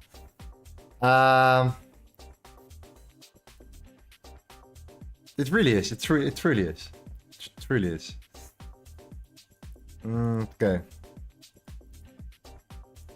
Yeah, we still need to close below the... we still need to break below the 24 around at the 7. We still need to break the previous daily POC for price to drive much further. But if you come up and you start flipping bearish, you know, price can definitely go for the lows here. Or at least the lows. The 1 hour low, the 2403. I would not be surprised if we get there. If you start flipping and breaking this low. That's actually kind of interesting. Ryan says it says my Bitcoin is flying. Bitcoin is flying. Is that really the case? Oh shit. A little bit. Okay, okay, okay. Yeah, Bitcoin is pulling back a little bit.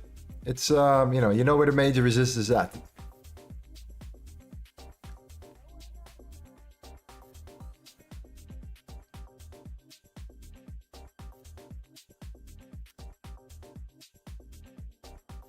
That 1 hour opening gap is in futures. Yeah, so anyways, it actually is super interesting. And if you start rolling over here, getting rejected from the high, targeting that low that we have seen at 2403, then you might have that breakthrough moment where you start pushing down. After that, you know, push back up here, at least coming back down one more time.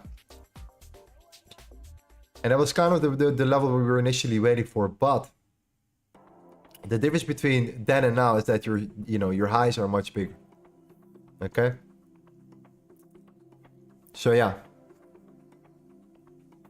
I don't think I'm going to take it for now. Okay? I'm going to head into the trading floor in a second. We might take it there. But I think that's it for now. I'm content with the live streams here on YouTube. 3 trades in 4 streams this week. Not our record. Okay? But it's not about quantity. It's about quality. You agree? I think that's what matters here. We try to really learn and become better. And not overtrade and make sure that we don't force anything. Even though we're setting up for something. Potentially here. So pay very close attention to this break below the 2409 and the 2407 for price to continue to drive down here. All right. Perfect. Yeah, man. I want to end the week strong. I want to end the week on a high and come back next week even better, stronger, and just continue the process. I'm happy with how things went. The only thing that we did was the news. That went wrong was the news trade. But we knew that. That was obviously managed well and expected. Okay? To come at some point as well. We still haven't broken the resistance in the 30-minute, 1 hour, 4 hour. Nope. I agree. We haven't. We definitely haven't. So that's why. Yeah. So if price decides to roll over, then I think the 2400, this middle range is potentially a zone where we can drive price into. So if you start pulling back, then that might be the breaker for price to roll over after taking out the highs to start breaking down and then potentially driving lower to then maybe continue the process. But you know, from that moment it will get pretty late already. Okay. So yeah, pay close attention to it. Phalanx says don't trade now. Agri says, do you stream it Monday? Powell speaking at the time? I don't think so. Is he speaking?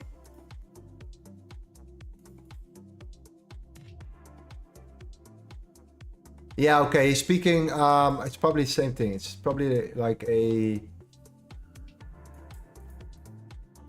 Yeah, it's probably that interview again. It's not the same thing as last time, the committee. But it's probably that same interview again. He's gonna come up with the same old shit. It's gonna be the same old thing. So I think that the Monday will give you a perfect indication of what might happen in the rest of the week. The beautiful thing though, in regards of news, there's not much news to worry about next week. That's kind of a good thing. Tuesday we have the retail sales at 8:30, but that's also just early New York. After that, nothing. And then we have the Euro CPI, the Euro interest rate decision, which is gonna be great for currencies. I don't think it will be that important for us for gold. At least it will be, but not as important as the dollar, of course. So yeah, cool guys. Okay. Keep it up for today. I'm happy with our trades this week. So let's keep up the process and continue next week. As professionals, coming back to the streams. And, you know, of course, this was a typical Friday. But make sure that we come on stream, we come on time. We do our analysis beforehand, right? And we might look for further continuations from there, all right? Moisés says, I think I will follow my analysis. I want to hold my sells for next week. The Fed speaks is the chance. Yeah, well, think about this. Last thing I'm going to share. I mean, this is the weekly resistance. Weekly candle can close below the weekly resistance. As long as we close below it, there is nothing to think about here. Daily is there. So in between this range, right, you might be looking for initial setups. Outside of this high and this low is where you're going to find the major trade setups, specifically 24.26 and 23.91. Daily closure below, continuation down. Closure above, continuation up. This daily range might be formed now for a while, but if we're going to break out, we might be looking at the continuation. Back to the lows, back to the highs. So this is the most important range to look for the next week as well. So how do we respond between the 23.91 and the 24.26? And how can we set up from the moment we start flipping it? So let's say you come down and you break down, then looking for constants for shorts would be nice. If you start breaking above, which is also a high probability, let's say, then, you know, we could just, you know, continue to drive this trend upwards, right? And see what we can do from there. But for now, we're in that range, and internally we're getting rejected. We have our main zone. We might be going for the 2403. I would not be surprised if price would retrace, roll over, takes out the 2403, comes back to 2400, and then potentially find its support there or something in that manner. Okay. Cool guys, happy weekend. Thank you for being here as always. Thank you for the support. Thank you for the love. Yeah, we're gonna be here regardless. Win, lose, regardless, we're gonna be here. We're gonna step up our game. Our goal was 1,000 trades. We have a long way to go. We might not even reach it, but you know, we're halfway there. So who knows what happens over the next couple of months, right? If you're new, make sure to subscribe, make sure to like, make sure to show up in our next stream, 7:45 a.m. 8 a.m. we start usually. Show up beforehand. Let's start at 8 a.m. together, right on time, and let's get dive into the markets for gold. And we might add the Nasdaq later on. We might really do start adding the Nasdaq to our daily watch list on stream. All right, especially when gold is not giving what we want. We have the Nasdaq, and I think we are smart enough together to look at least at 1 or 2 more pairs. Right, it's not a big deal. Maybe 1 more pair could be nice. 1 more instrument like the Nasdaq could be interesting. All right, G's. I think that's the moment. For the rest, enjoy your weekend. Thanks a lot. And, you know, for the guys in our VIP, study the correlations. We're going to work with it a lot more in the future. So I can guarantee you, you're going to win big. You are going to win big trading currencies this way. And if not, we're going to get you there. All right? See you guys. Thank you so much. Have a great weekend, fam. Enjoy. See you next week. See you next week. Ciao.